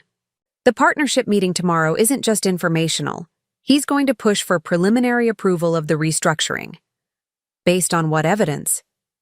Davis overheard Dad on the phone with Harrington after the award presentation. Something about securing partner buy-in ahead of schedule and documentation ready for signatures by Tuesday. Tuesday, 5 days away, more than a week before the birthday gala we'd assumed was the deadline. Did Walter tell the other senior partners? He's calling them tonight. But Sarah, we don't have enough concrete evidence connecting the trust account issues to the restructuring. If Dad presents this as a straightforward strategic merger, most partners will follow his recommendation. Kevin was right. While we had documented trust account violations, we hadn't yet established the direct link to the Harrington merger that would explain my father's urgency and unethical handling of client funds. We need access to Dad's restructuring documents, I said, thinking aloud. The merger agreement details, the new partnership structure, the financial projections. Which means we can't wait until Sunday dinner to search his home office, Kevin concluded. We need those documents before tomorrow's meeting. I glanced at the dashboard clock, 11:30 p.m. The meeting was scheduled for 9 a.m. How do you suggest we get them? Break into the house in the middle of the night? We don't need to break in, Kevin said quietly. I still have a key from when I stayed there last month during my condo renovation. I was momentarily stunned by what he was suggesting. You want to enter our parents' home without permission to search for documents? I want to prevent our father from committing additional ethical violations that could destroy the firm and our careers, Kevin countered. They're at the post-event reception until at least 1 a.m. We'd have time to find what we need. The proposal crossed professional and personal boundaries I'd never imagined breaching. Yet if my father was indeed accelerating the timeline, waiting for proper channels might mean losing our opportunity to intervene before irreversible damage was done. This isn't just about unauthorized entry, I warned. If we take documents, even to copy them, it could be seen as theft. If we access his computer, there could be computer fraud issues. We don't need to take anything, Kevin argued. Just photograph key documents with our phones. And Dad's computer password has been the same for years. Mom's birthday followed by his law school graduation year. I weighed our options as I drove through Phoenix's quiet streets. The ethical attorney in me recoiled at the impropriety. The daughter in me flinched at the violation of family trust. But the professional responsibility to protect clients and the firm from ongoing misconduct ultimately outweighed both concerns. If we do this, I said finally, we document exactly what we examined, when, and why. This is extraordinary circumstances justifying extraordinary measures to prevent ongoing harm, not a fishing expedition. Kevin nodded solemnly. Agreed. Do we tell Walter? I considered the question carefully. Walter had been my mentor and guide through this investigation, but involving him in potentially unauthorized access to my father's home created additional ethical complexity. Not beforehand. If we find something relevant, we can discuss how to properly bring it into our documentation. 20 minutes later, we turned onto the tree-lined street where I'd grown up. The Williams family home, a sprawling Spanish colonial in the historic district, stood dark except for security lighting. My parents' cars were absent, confirming they were still at the reception. Kevin used his key to disarm the security system and let us in. The familiar entry hall felt different at midnight. The family photos lining the staircase seemed to watch accusingly as we moved quietly toward my father's home office at the rear of the house. The office door was closed but unlocked. Kevin hesitated with his hand on the knob. Are we really doing this? We're preventing further harm to clients and the firm, I reminded him, though my own doubts clawed at the edges of my determination. If we're wrong about what Dad's doing, no. One needs to know we were here. The office was exactly as I remembered from childhood visits. Imposing mahogany desk, walls lined with legal texts and awards, the scent of leather and my father's sandalwood cologne. The space where I'd once played law office as a child, dreaming of the day I'd follow in Richard Williams' ethical footsteps, was now the scene of our desperate search for evidence of his corruption. Kevin went directly to the desk, trying the drawers. Locked, he muttered, frustration evident. Check the credenza, I suggested, moving to examine the bookshelf where my father often stored active files disguised among legal references.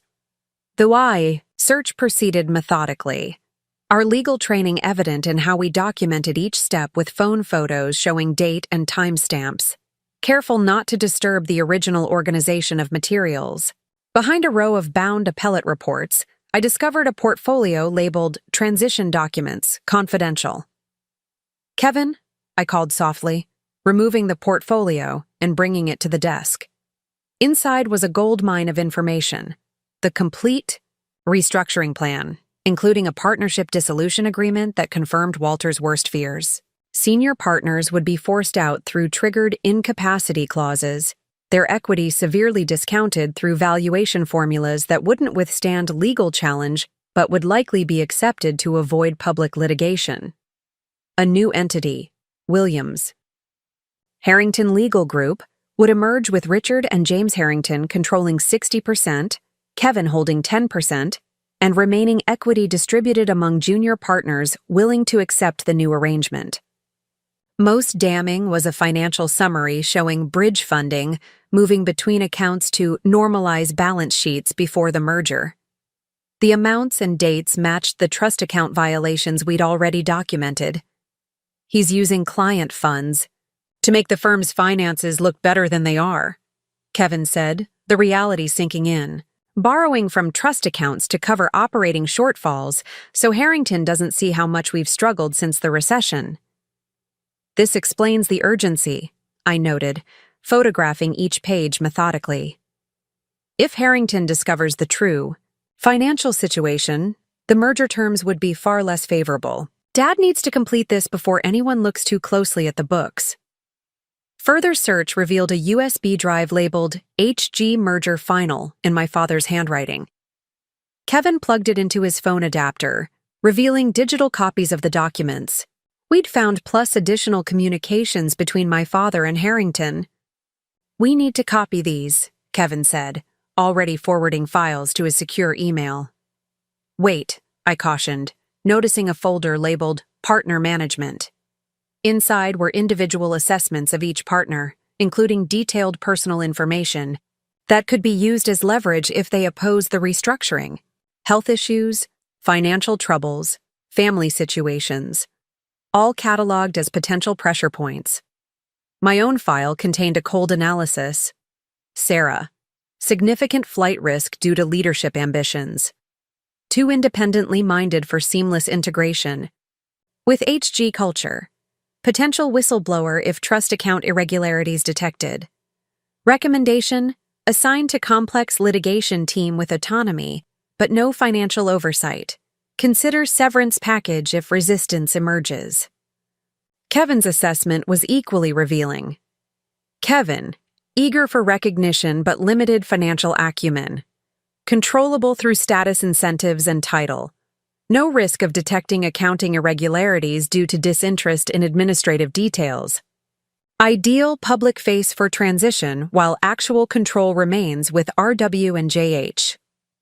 The clinical dismantling of our professional worth and family loyalty left me momentarily speechless. My father had assessed us as assets and liabilities in a business transaction, not as children or even colleagues. He never intended either of us to have real authority, Kevin said quietly, the hurt evident beneath his anger. I was just a puppet, and you were a potential problem to be managed. Before I could respond, headlights swept across the windows, a car turning into the driveway. We froze, then sprang into action, returning documents to their original locations, wiping surfaces we'd touched, ensuring everything appeared undisturbed. The reception must have ended early, Kevin whispered, checking his watch. 12:40 a.m., far earlier than expected. We slipped out through the rear door that connected to the garden, moving quickly but carefully to avoid external security lights.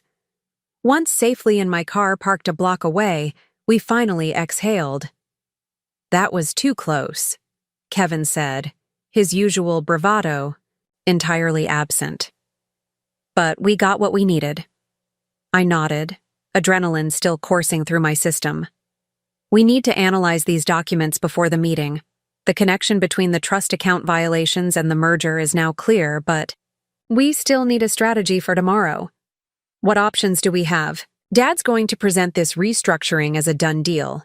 Senior partners will object based on the dissolution terms, and without exposing the trust account issues, we can't explain the real urgency. His analysis was accurate. We faced an impossible choice. Remain silent while my father pushed through an unethical deal built on misappropriated client funds, or expose the violations publicly with devastating consequences for the firm and our family. We need a third option, I said, starting the car. Let's meet Walter at the office at 7. We'll bring him and the other senior partners up to speed on what we've found, then develop an intervention strategy that addresses the ethical violations, while potentially salvaging something of the firm. As we drove through the quiet streets, I felt the weight of the documentation secured on our phones.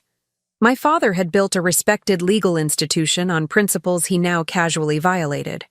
He had raised me to believe in justice while calculating how to control or eliminate me if I became inconvenient.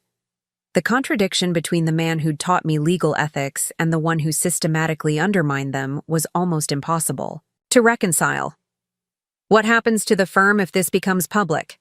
Kevin asked, breaking the silence. If Dad's ethical violations are reported to the bar? Best case? Dad resigns, makes restitution for any remaining trust account deficiencies, accepts suspension of his license. The firm rebrands and continues under new leadership. I outlined the scenario clinically, though the personal implications remained devastating. And worst case? Criminal charges for trust account violations. The firm collapses as clients flee and partners scatter to competitor firms. The Williams name becomes synonymous with legal scandal rather than excellence. Kevin absorbed this grim assessment. And us? What happens to our careers? I hadn't allowed myself to fully consider the personal consequences of exposing my father's misconduct. My legal reputation was built within Williams and Associates. My professional identity was inextricably linked to the firm my grandfather had founded. Walking away, or worse, being part of its destruction, meant sacrificing not just my current position but potentially my carefully constructed professional future. We start over, I said simply. Build new reputations based on integrity rather than family name. It won't be easy, but it's better than the alternative. Which is becoming complicit, accepting that ethics are flexible when profits are at stake, betraying everything the practice of law should stand for. We arrived at my downtown condo, both too wired to sleep despite the late hour. I made coffee while Kevin transferred the photos and files to my secure laptop, organizing them into a coherent presentation for tomorrow's meeting with Walter and the senior partners. Dad's had contingency plans for forcing out the senior partners. For over a year, Kevin noted, reviewing timestamps on documents. But the trust account transfers only started escalating 6 months ago. Something changed.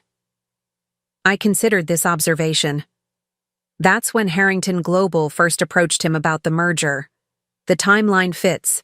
Harrington wanted a Phoenix presence, but only if the firm showed consistent profitability. Dad needed to demonstrate financial stability he didn't actually have. So he borrowed from client funds temporarily, planning to replace them before anyone noticed, Kevin concluded, probably thinking the merger would solve all the cash flow problems. A classic rationalization, I noted. Temporary ethical lapses justified by the greater good of saving the firm. The problem is, once that line is crossed, it becomes easier to cross it again with larger amounts and longer durations. We worked through the night, analyzing documents, connecting timelines, preparing for all possible scenarios at the partnership meeting. By 6 a.m., we had a comprehensive presentation ready for Walter and the senior partners, including evidence of trust account violations, copies of the restructuring documents, and a proposed intervention strategy that might allow the firm to survive the inevitable fallout. As dawn broke over Phoenix, painting the sky in shades of orange and gold beyond my condo windows, Kevin rubbed his tired eyes. Do you remember when we were kids, how Dad used to tell us that a lawyer's reputation was their most valuable asset? I nodded, the memory bittersweet. He said once it was damaged, no courtroom victory could restore it. I wonder when he forgot his own advice, Kevin said quietly. When the firm's success became more important than the principles it was built on. It was the most insightful observation I'd ever heard from my brother, suggesting a depth of understanding I hadn't previously credited him with. In our shared disillusionment, we had found a connection that years of sibling rivalry had prevented, a foundation of genuine respect that might survive whatever came next. We should get ready, I said, gathering the materials we'd prepared. Walter will be waiting. As we prepared to leave, my phone rang, Walter's number appearing on the screen. I answered with speakerphone enabled so Kevin could hear. Sarah, where are you? Walter's voice carried unusual urgency. At my condo with Kevin. We've been preparing for our meeting. Your father called an emergency executive committee session for 7 a.m., Walter interrupted. Before the full partnership meeting. Just him, Kevin as managing partner, and the administrative partner. They're meeting in the small conference room on 16. The executive committee could make certain decisions without full partnership approval. Not major restructuring, but potentially preliminary steps that would be difficult to reverse. What's on the agenda? I asked, though I suspected the answer. Authorizing engagement of transition counsel for a strategic transaction and approving preliminary term sheets, Walter replied grimly. He's laying the groundwork before anyone can object. Kevin checked his watch. 6:30 a.m. I'm supposed to be there in 30 minutes, but I never received notice. Because he doesn't expect you to ask questions or even read what you're signing, I realized. just to provide the second signature required by partnership rules. Kevin's expression hardened with resolve. Then he's in for a surprise. I'll be there, but not to rubber stamp anything. We're on our way, I told Walter. Stall if you can, but don't tip our hand about what we know. As we rushed to leave, I was struck by the irony of our situation. For years, I had resented Kevin's unearned advantages in our father's eyes, his effortless ascension despite minimal effort. Now, that very favoritism had positioned him perfectly to challenge our father's unethical schemes from within, while my marginalization had freed me to build the case from outside. The morning traffic was already building as we navigated toward downtown Phoenix and the gleaming tower housing Williams & Associates. The firm name stood in illuminated letters against the skyline, a beacon of legal prestige my grandfather had established, my father had expanded, and that now faced its greatest threat not from external competition, but from internal corruption. Whatever happens in there, I told Kevin as we pulled into the parking garage, remember that we're doing this to save what matters, the ethical foundation the firm was built on, not just the Williams name on the letterhead. Kevin nodded, a new seriousness in his expression. For what it's worth, Sarah, you should have been managing partner. Not because you're older or worked harder, but because you never lost sight of what actually matters in the practice of law.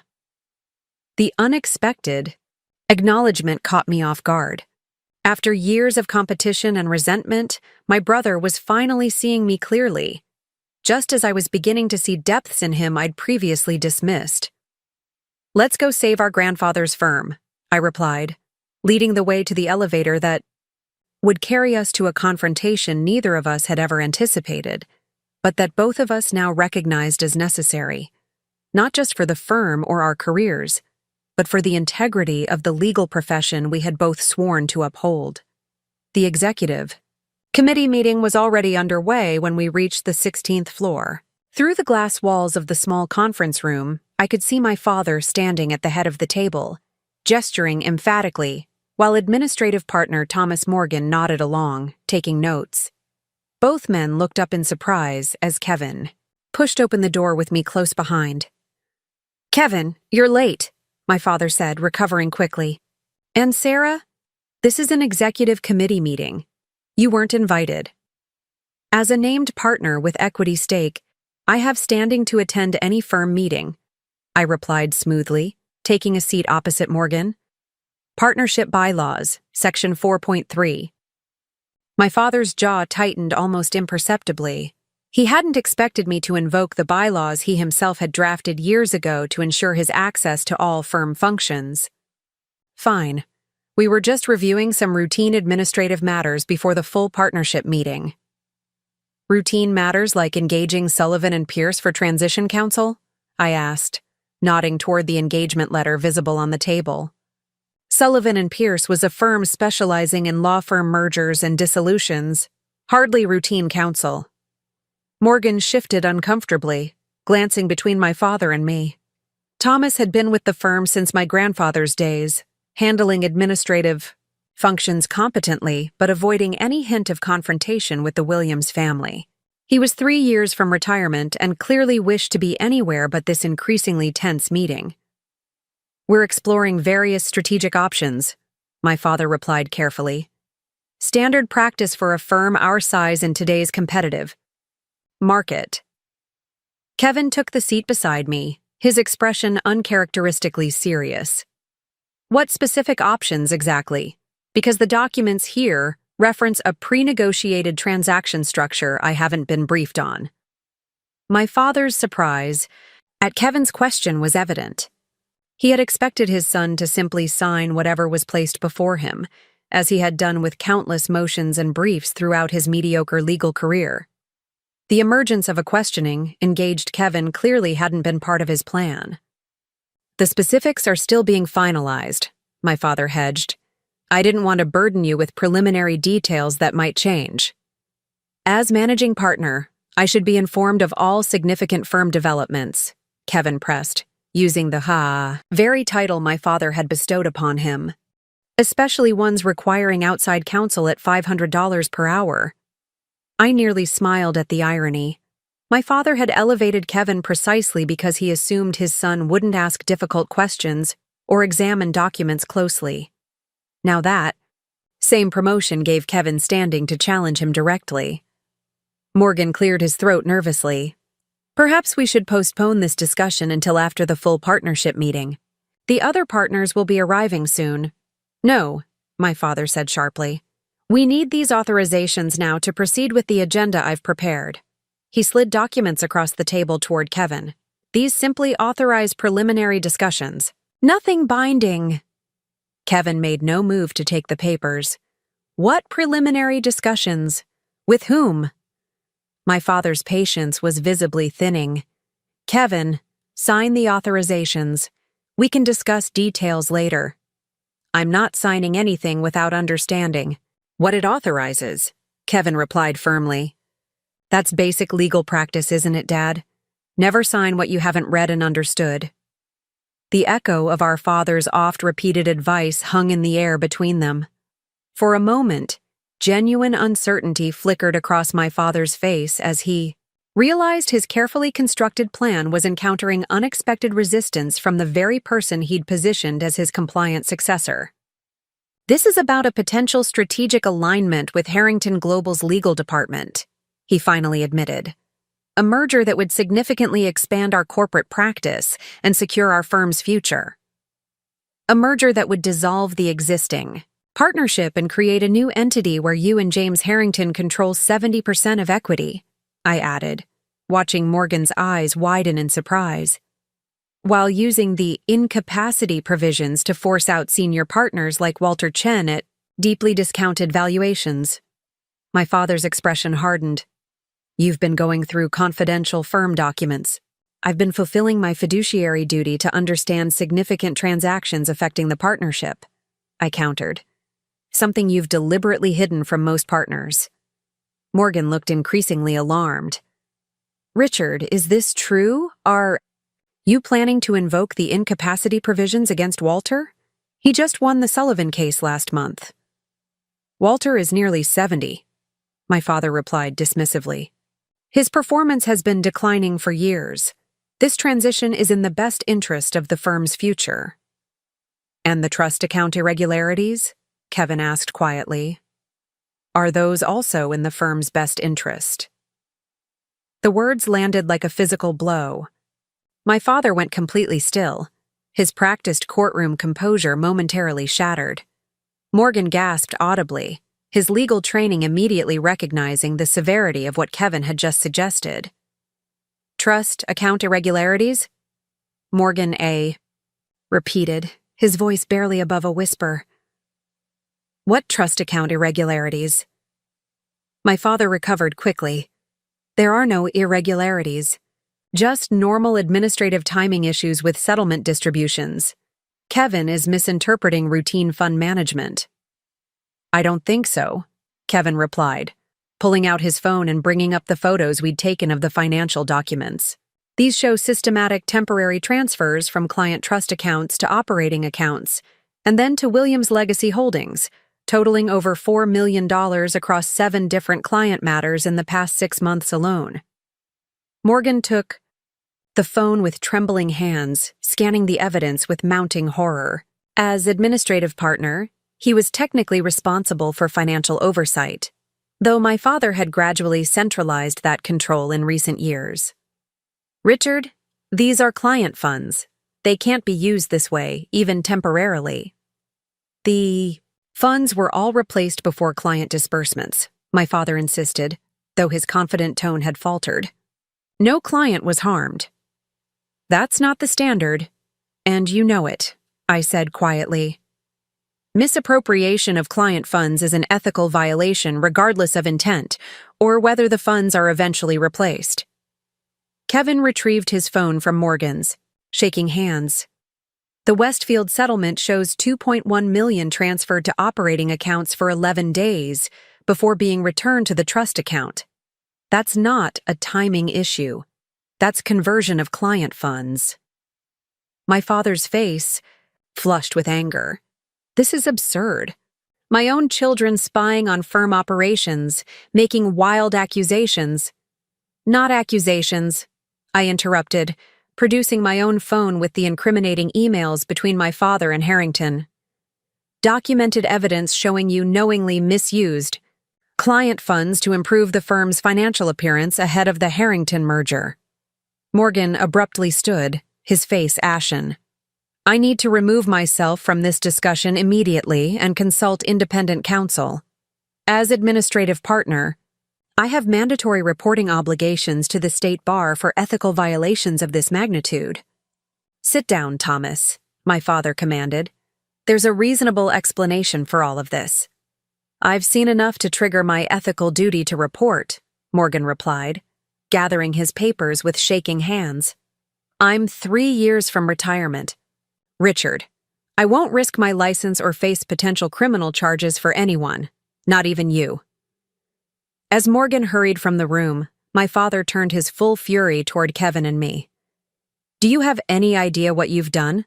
The firm your grandfather built, that I expanded into one of the most respected in the Southwest. You're willing to destroy it over some temporary financial maneuvers?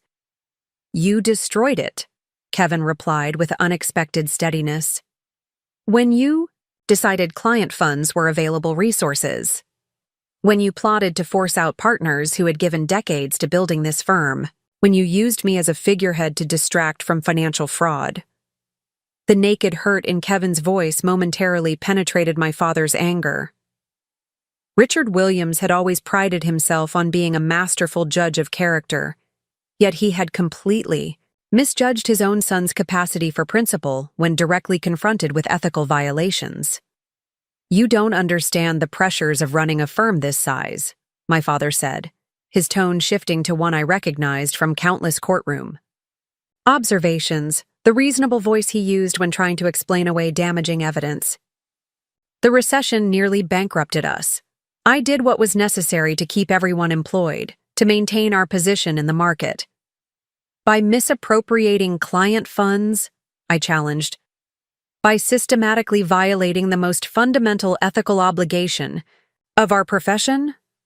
By making difficult decisions neither of you has ever had to face, he snapped. Do you think your grandfather never bent rules to keep this firm afloat during hard times? Idealism is a luxury for those who don't bear ultimate responsibility. The suggestion that my grandfather, whose ethical reputation was legendary in Arizona legal circles, would have condoned trust account violations was the final betrayal. Not content with corrupting his own legacy, my father was now attempting to tarnish his father's as well. Don't bring grandfather into this, I said, my voice low but intense. He would be ashamed of what you've done to his firm. Something flickered in my father's eyes. Perhaps the first genuine flash of shame I'd seen since this confrontation began. But it vanished quickly, replaced by cold calculation. This discussion is over, he declared, gathering the documents Kevin had refused to sign. The partnership meeting starts in 20 minutes. I suggest you both consider very carefully the consequences of making these accusations in a public forum. Not just for me, but for yourselves and every attorney associated with this firm. After he strode out, Kevin and I sat in stunned silence. For a moment, the reality of what had just transpired sinking in. Morgan's exit to consult independent counsel meant the ethical violations would likely be reported regardless of what happened next. The controlled intervention we had hoped for was rapidly becoming a full-blown crisis. He didn't even deny it, Kevin said finally. He just justified it as necessary for the firm's survival. Classic rationalization, I replied. The ends justify the means. What he fails to recognize is that once that ethical line is crossed, there's no firm worth saving, just a legal entity that happens to bear our family name. Walter appeared in the doorway, his expression grave. Morgan just canceled the partnership meeting and announced he's taking emergency personal leave. The entire 16th floor is buzzing with speculation. What happened? I quickly summarized our confrontation, including Morgan's reaction to the trust account evidence and my father's justifications. Walter nodded grimly as the scenario unfolded. "This changes our approach," he said once I'd finished. "With Morgan likely to report to the Bar Association, we need to focus on damage control rather than controlled intervention." "What options do we have?" Kevin asked. "Limited ones," Walter admitted.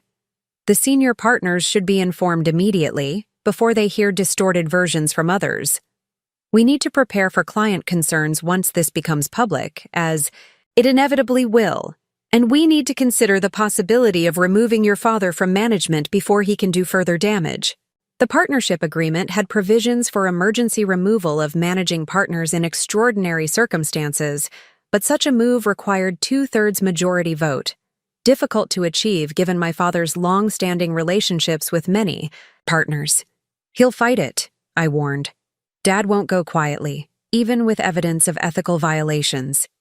"No, he won't," Walter agreed, "which is why we need to move quickly. The longer this remains unaddressed, the more risk to the firm and every partner's professional reputation." We decided to convene an emergency meeting of senior partners in Walter's office, away from my father's usual territory on the executive floor. As the elevator descended to Walter's floor, I noticed Kevin staring at his reflection in the polished doors, his expression troubled. "Having second thoughts?" I asked quietly. He shook his head slowly. "Just realizing how completely Dad played me. Managing partner," he scoffed. "I was never anything but a distraction while he dismantled everything this firm stands for." "He played us both," I reminded him. "Me by sidelining me, you by elevating you.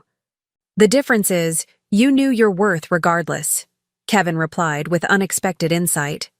"I've been trying to earn his approval my entire life, never measuring up to his expectations or your achievements. This fake promotion was the first time I felt I'd finally arrived. Pretty pathetic, right?" The vulnerability in his admission caught me off guard. Throughout our childhood and professional lives, I'd seen only Kevin's entitled confidence, his assumption that charm could substitute for substance. I'd never recognized the insecurity beneath, the constant striving for a father's approval that was always conditional, always just out of reach. "Not pathetic," I said gently. "Human. We both wanted his respect, just in different ways." The elevator doors opened, preventing further conversation as we made our way to Walter's office. Several senior partners had already arrived, their expressions varying from confusion to concern. Walter had clearly told them only that an urgent situation required immediate attention. Over the next hour, we presented the evidence we'd gathered: trust account transfers, merger documents, partnership dissolution plans, to the stunned senior partners. Decades-long loyalties to Richard Williams visibly crumbled as the full scope of ethical violations and planned partner purge became clear. "This isn't just an internal matter," Davis, our senior tax partner, noted grimly. "Trust account violations of this magnitude trigger mandatory reporting requirements. We could all face disciplinary action if we don't address this immediately." "Morgan's already consulting independent counsel," Walter confirmed. "We should assume formal bar complaints will be filed within days, if not hours."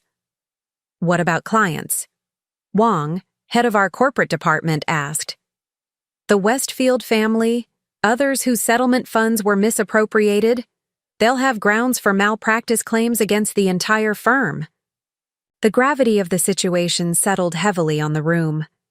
This wasn't just about my father's ethical lapses or even the future of the firm.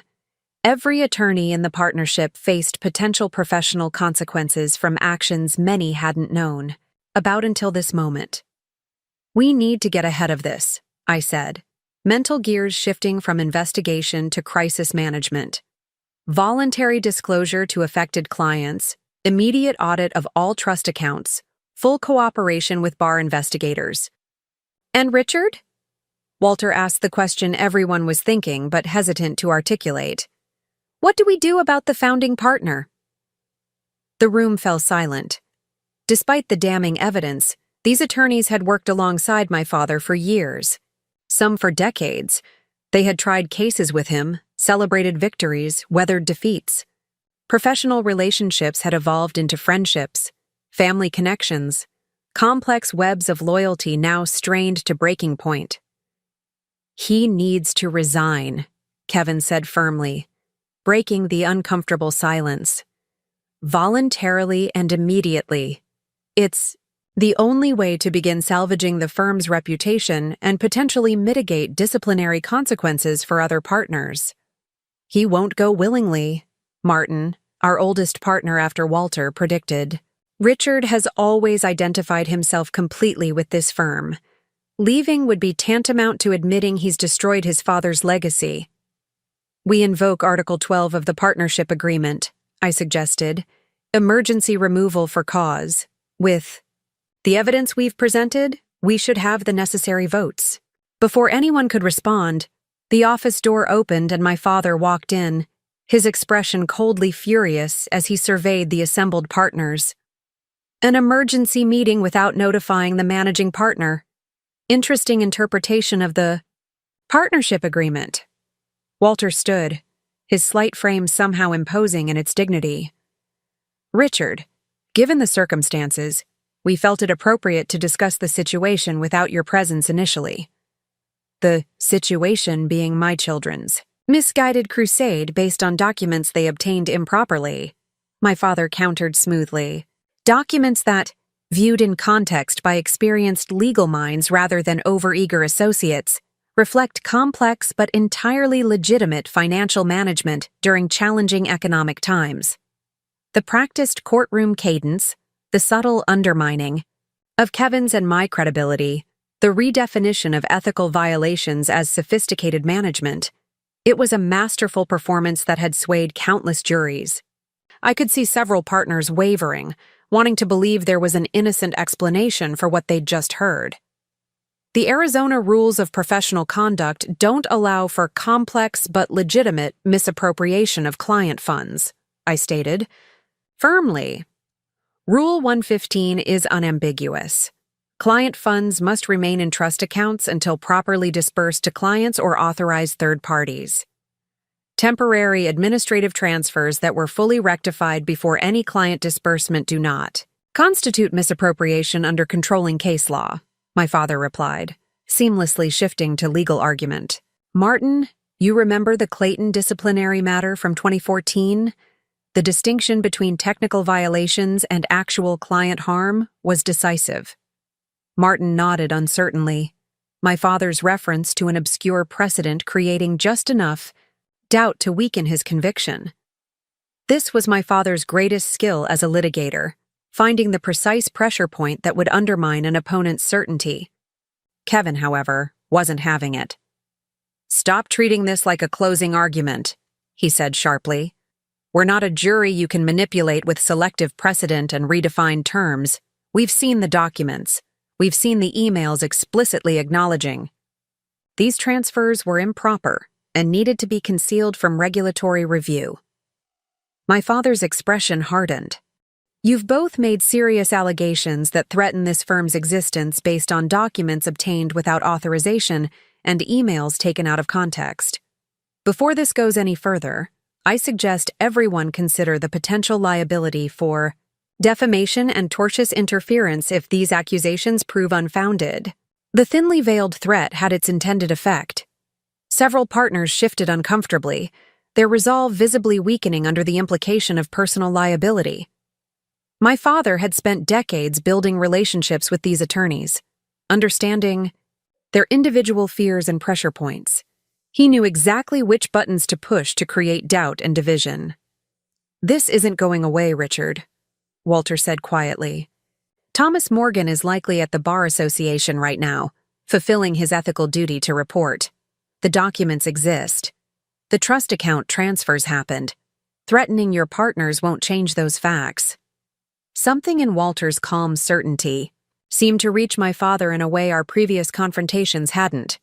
For a brief moment, the confident litigator facade cracked, revealing the cornered man beneath. "You have no idea what I've sacrificed for this firm," he said, his voice lower, but intense. "The financial pressures after the recession, the competitive threats, the technological disruption. I kept us afloat when firms twice our size were dissolving. Everything I did was to preserve what my father built. By betraying the principles he built it on, I replied, matching his intensity. Grandfather created this firm on a foundation of absolute ethical integrity. That was the legacy you were entrusted with. Not just a profitable business, but a standard of professional conduct. My father's gaze locked with mine, decades of complicated dynamics passing between us in that moment. The mentor who had shaped my legal thinking, the father who had encouraged my ambitions while simultaneously limiting them, the attorney who had taught me ethical boundaries he himself had crossed. "You've always been so certain of your moral high ground, Sarah," he said finally. "So quick to judge without having borne the weight of ultimate responsibility. Perhaps that's my failure as a teacher." "Your failure wasn't as a teacher," I responded, feeling the weight of accumulated disappointment. "It was as a practitioner, of what you taught." The standoff might have continued, but we were interrupted by Davis's assistant appearing at the door, her expression anxious. "I'm sorry to interrupt, but there's an urgent matter requiring immediate attention. James Harrington is in reception with 2 attorneys from Sullivan and Pierce. They're demanding to speak with Mr. Williams about allegations of financial misrepresentation." The news rippled through the room like an electric current. Harrington's presence with outside counsel suggested the merger partner had somehow learned of the trust account issues and potential financial instability they represented. How could Harrington know already? Kevin wondered aloud. Morgan, Walter realized. He must have contacted Harrington directly after leaving the executive committee, meeting either as a professional courtesy or to protect himself from potential liability. My father's composed expression faltered for the first time, genuine alarm breaking through his careful control. James Harrington was notoriously unforgiving of what he considered betrayal or dishonesty. If he believed my father had misrepresented the firm's financial stability while negotiating merger terms, the consequences would extend beyond professional ethics to potential civil fraud. "Tell them I'll be right there," my father instructed the assistant, visibly gathering himself. "Prepare conference room A and have Melissa pull the Harrington merger files." After the assistant departed, he turned back to the assembled partners. "This discussion will have to continue later. I need to address Harrington's concerns immediately."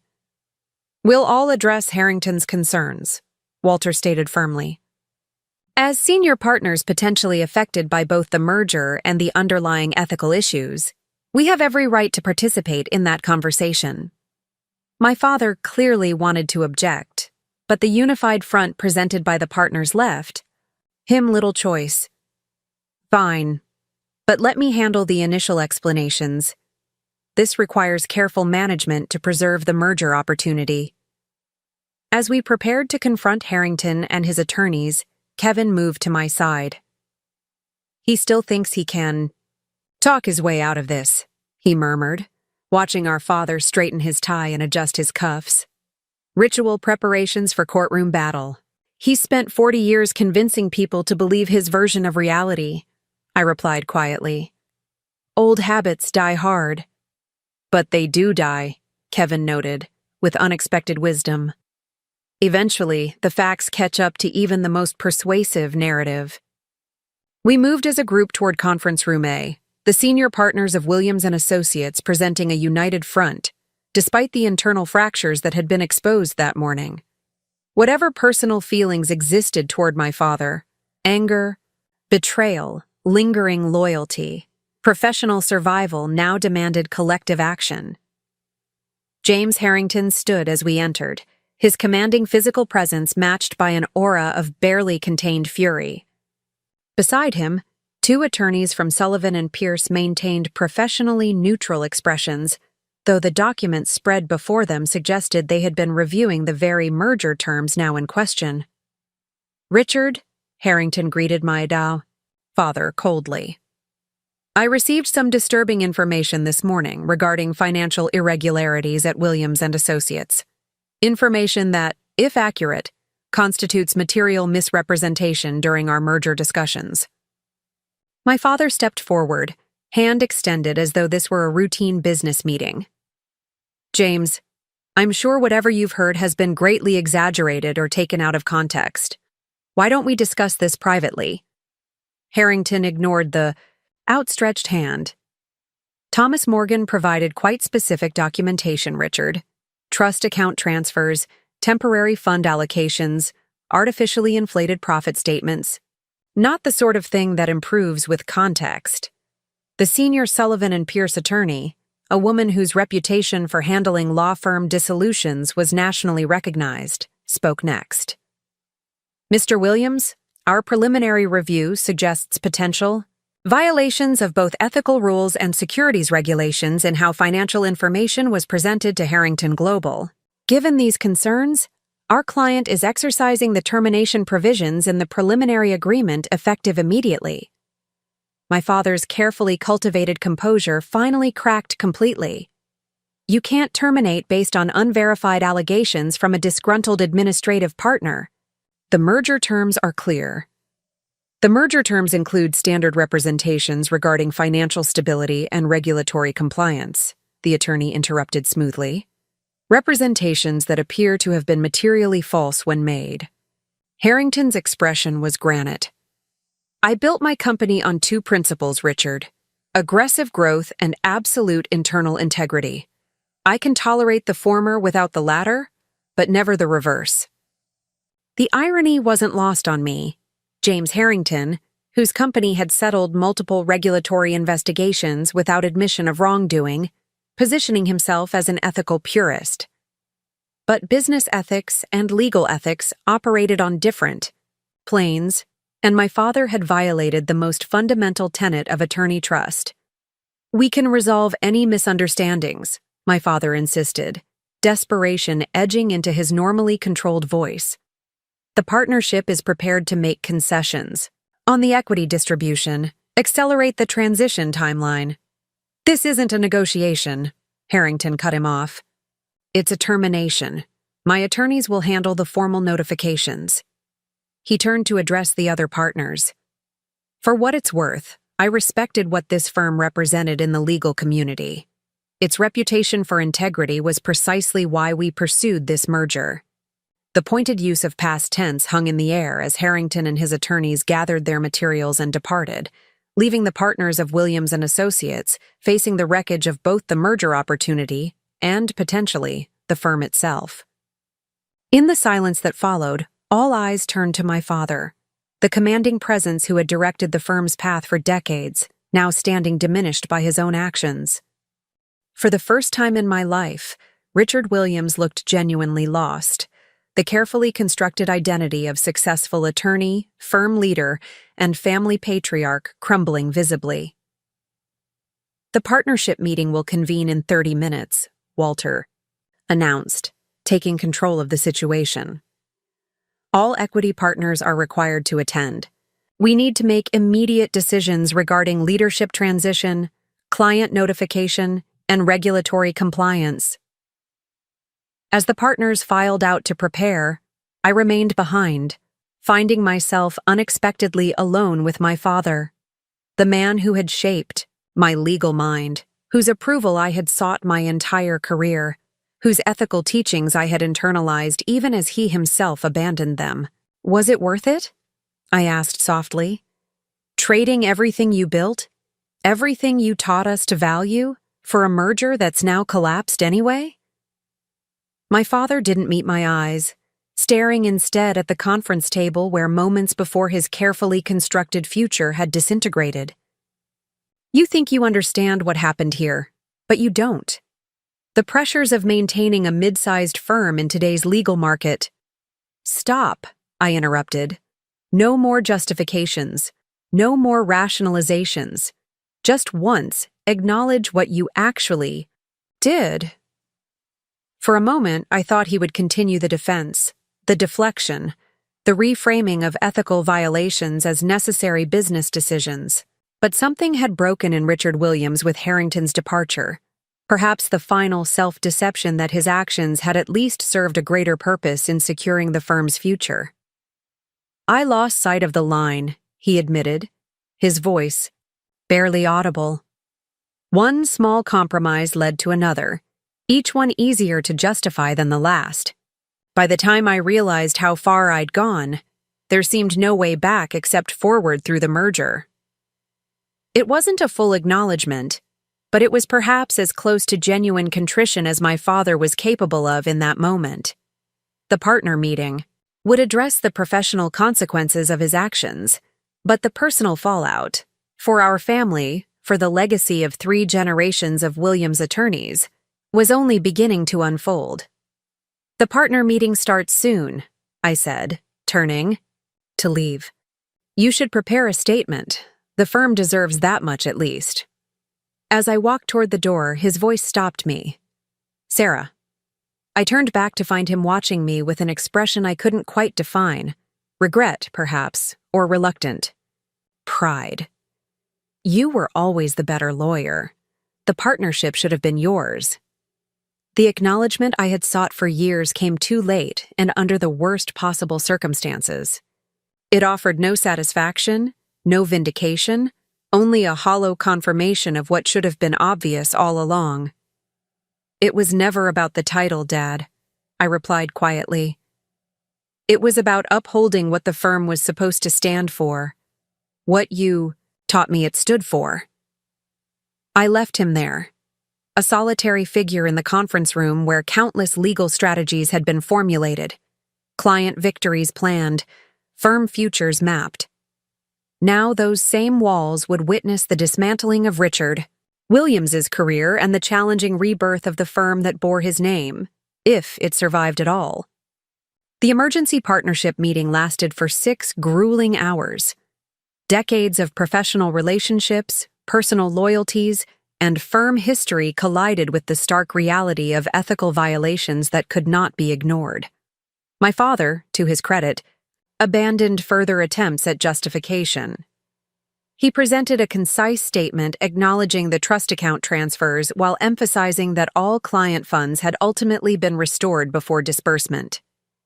He then offered his immediate resignation as managing partner and suggested an interim leadership committee to guide the firm through the impending crisis. The discussion that followed was raw and painful. Some partners defended my father's overall legacy while condemning the specific violations. Others expressed anger at being placed at professional risk by actions taken without their knowledge. Through it all, Walter maintained a steady, principled focus on the necessary steps forward rather than recriminations about the past. By late afternoon, several critical decisions had been reached. My father would resign from the partnership entirely, effective immediately.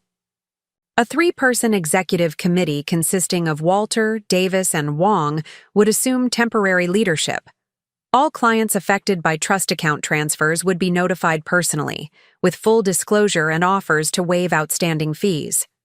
An independent audit of all financial accounts would begin immediately, with results reported directly to the State Bar's Ethics Committee.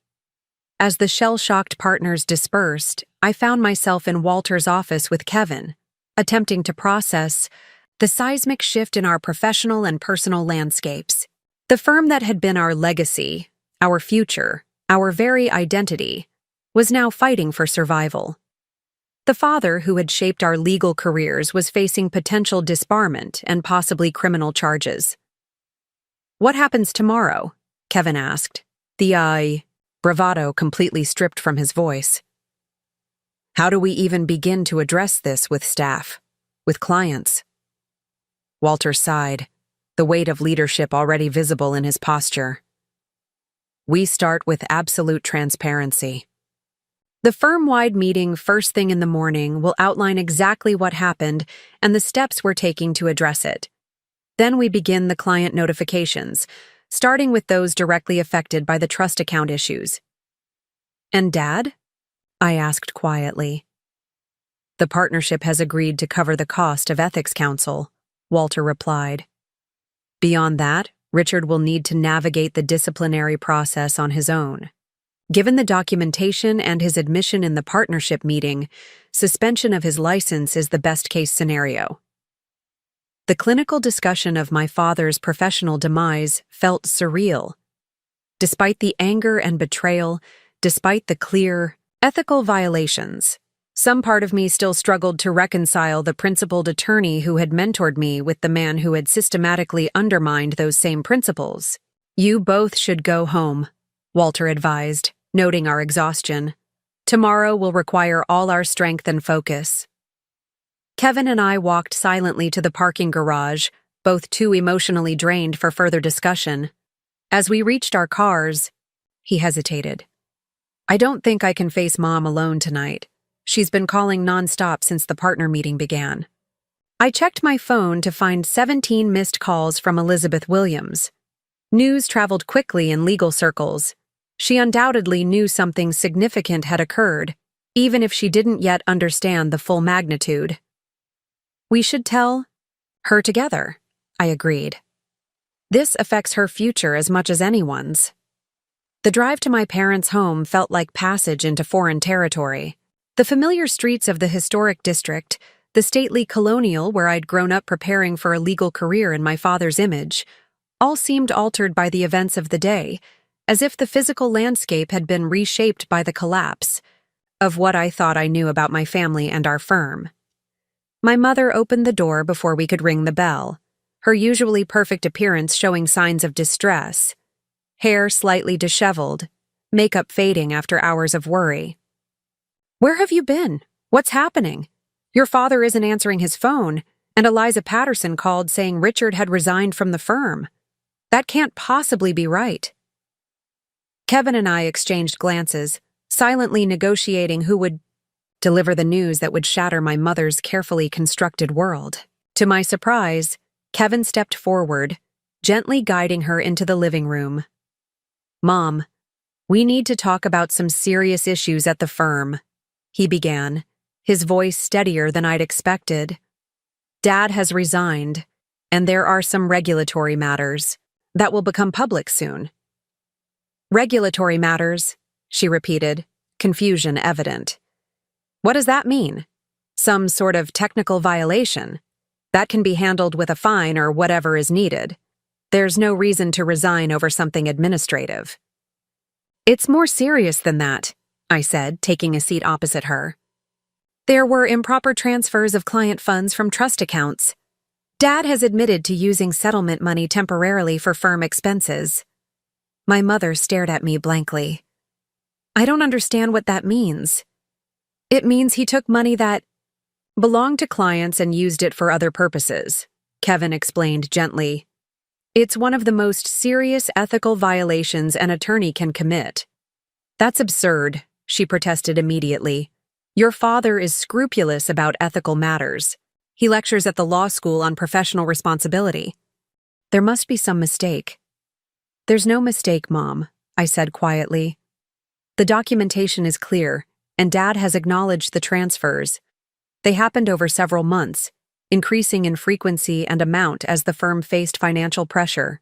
My mother's carefully maintained composure began to crumble as the implications penetrated.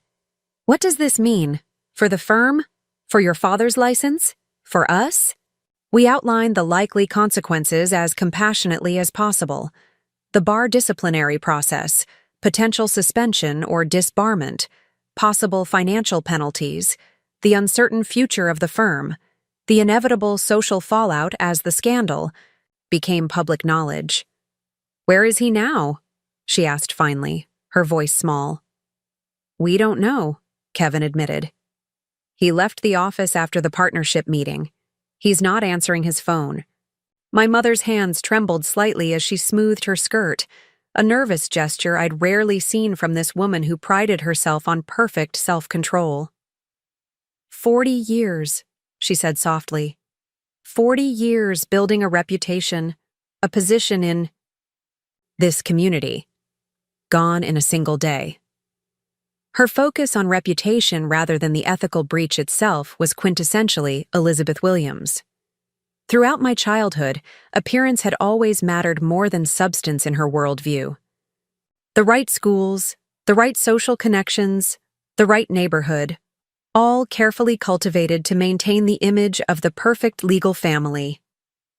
The reputation was already compromised when Dad started misappropriating client funds, I pointed out, perhaps more harshly than intended. Today just brought it to light. She flinched at my words. You don't understand the pressures he faced, the expectations of maintaining our position, supporting the lifestyle we all benefited from. Did you know? Kevin asked directly. About the financial issues at the firm? About what he was doing?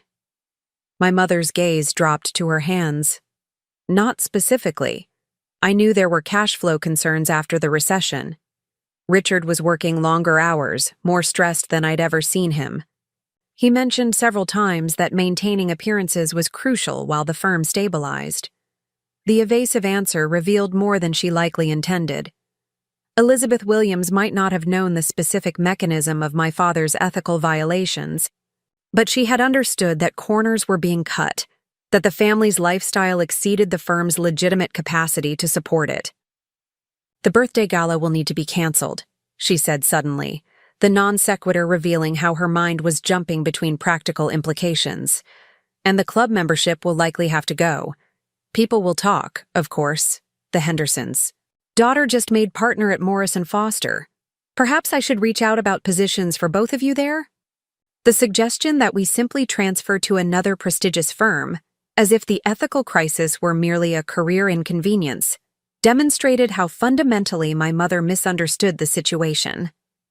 Our professional reputations were now inextricably linked to a scandal that would be discussed in legal circles for years to come. The Williams name, once a source of pride and access, had become a potential liability. We need to focus on the immediate issues first, I redirected gently. The firm will make public statements tomorrow. You should prepare for media interest, and perhaps consider staying with friends for a few days. The conversation continued in this vein. Practical considerations, immediate next steps, contingency plans for various scenarios. Throughout, my mother gradually shifted from denial to a kind of numb acceptance, though her concerns remained primarily focused on social and financial implications rather than the ethical breach at the core of the crisis. As the evening wore on, my phone buzzed with a text from Walter. Richard came back to the office. We've talked. He's going home now. I showed the message to Kevin and my mother. Dad's on his way here, I explained. Kevin and I should go. You two need space to discuss what happens next. My mother looked suddenly vulnerable, a woman facing the collapse of her carefully constructed life. Stay, please. I don't know what to say to him, how to handle this. But I shook my head, already gathering my purse. This is between you and Dad now. Kevin and I have our own reckonings to face with him, but not tonight. Tonight is for you two, to begin figuring out your path forward. In the driveway, Kevin hesitated before getting into his car. What do we do now, Sarah? About our careers, our futures? I don't know, I admitted. The firm might survive this with Walter's leadership, but it will be forever changed. And our association with it comes with complications now. Do we stay and help rebuild, or start fresh somewhere else? He wondered. That's a decision for tomorrow, I replied, exhaustion finally overtaking me. Tonight, we just process what happened. 3 weeks later, I stood in the new offices of Chen Williams and Associates, watching as the modest sign was installed in the reception area. The Williams in the firm name now referred to Kevin and me, not our father. After Richard Williams' formal resignation and the commencement of bar disciplinary proceedings, the partnership had voted to dissolve the original firm and reconstitute with a new name and leadership structure. Walter Chen had been unanimously elected managing partner, with Kevin and I serving as department heads for litigation and client relations respectively. We had moved to smaller offices, downsized staff, and focused on rebuilding client relationships based on transparent communication and renewed ethical commitment. The transition had been painful. Nearly 20% of clients had departed immediately following the disclosure of trust account violations. Several partners had resigned to join competitor firms rather than weather the reputational damage. My father had accepted a 2-year suspension of his license in a negotiated settlement with the bar, avoiding potential disbarment but effectively ending his legal career at age 70. My mother had retreated from her extensive social obligations, canceling the birthday gala and withdrawing from charity boards where she had once held leadership positions. The family home was now on the market, a necessary step to fund the substantial restitution payments and legal fees resulting from the disciplinary process. "What do you think?" Kevin asked, joining me in surveying the new sign. "Strange to see. Our name's up there without Dad's." "It's appropriate," I replied. "This is a new firm built on what the original should have been, not what it became." Walter emerged from his office, leaning less heavily on his cane than he had in recent months. The challenge of rebuilding seemed to have energized rather than depleted him. "The Carter deposition is set for Thursday," he informed us. "Their general counsel specifically requested that you handle it, Sarah. A good sign they're regaining confidence in us." Small victories like this had become our focus. Each retained client, each new matter, each positive interaction, a step toward rehabilitation of the firm's reputation. The process would take years, perhaps the remainder of our careers. But the foundation was solid now. No ethical shortcuts, no compromise principles, no matter the financial pressures. "Have you spoken with Dad recently?" Walter asked Kevin, his tone carefully neutral. Kevin nodded. "Yesterday. He's considering teaching options once his suspension is completed. Phoenix Community College has a paralegal program that might be interested in his litigation experience." The humbling career shift, from named partner at a prestigious firm to community college instructor, was yet another consequence of choices made and lines crossed. Yet, there was a certain symmetry to it, a return to the educational role my father had always excelled at when sharing his knowledge with younger attorneys. "And your mother?" Walter inquired, including me in the question. "Adjusting," I replied. Simply. My relationship with Elizabeth Williams had been strained even before the scandal. The aftermath had not improved it. Her continued focus on the unfairness of social consequences rather than the legitimacy of professional ones created a gulf between us that seemed unbridgeable for now. A young associate approached with questions about a pending motion, drawing Walter away and leaving Kevin and me alone with our thoughts and the new firm sign that represented both an ending and a beginning. "Do you think Grandfather would be proud of what we've done?" Kevin asked unexpectedly. "Salvaging something from the wreckage?" I considered the question carefully. John Williams had built his practice on unwavering ethical standards at a time when such principles often came at significant financial cost. His grandson had compromised those standards in pursuit of expansion and status.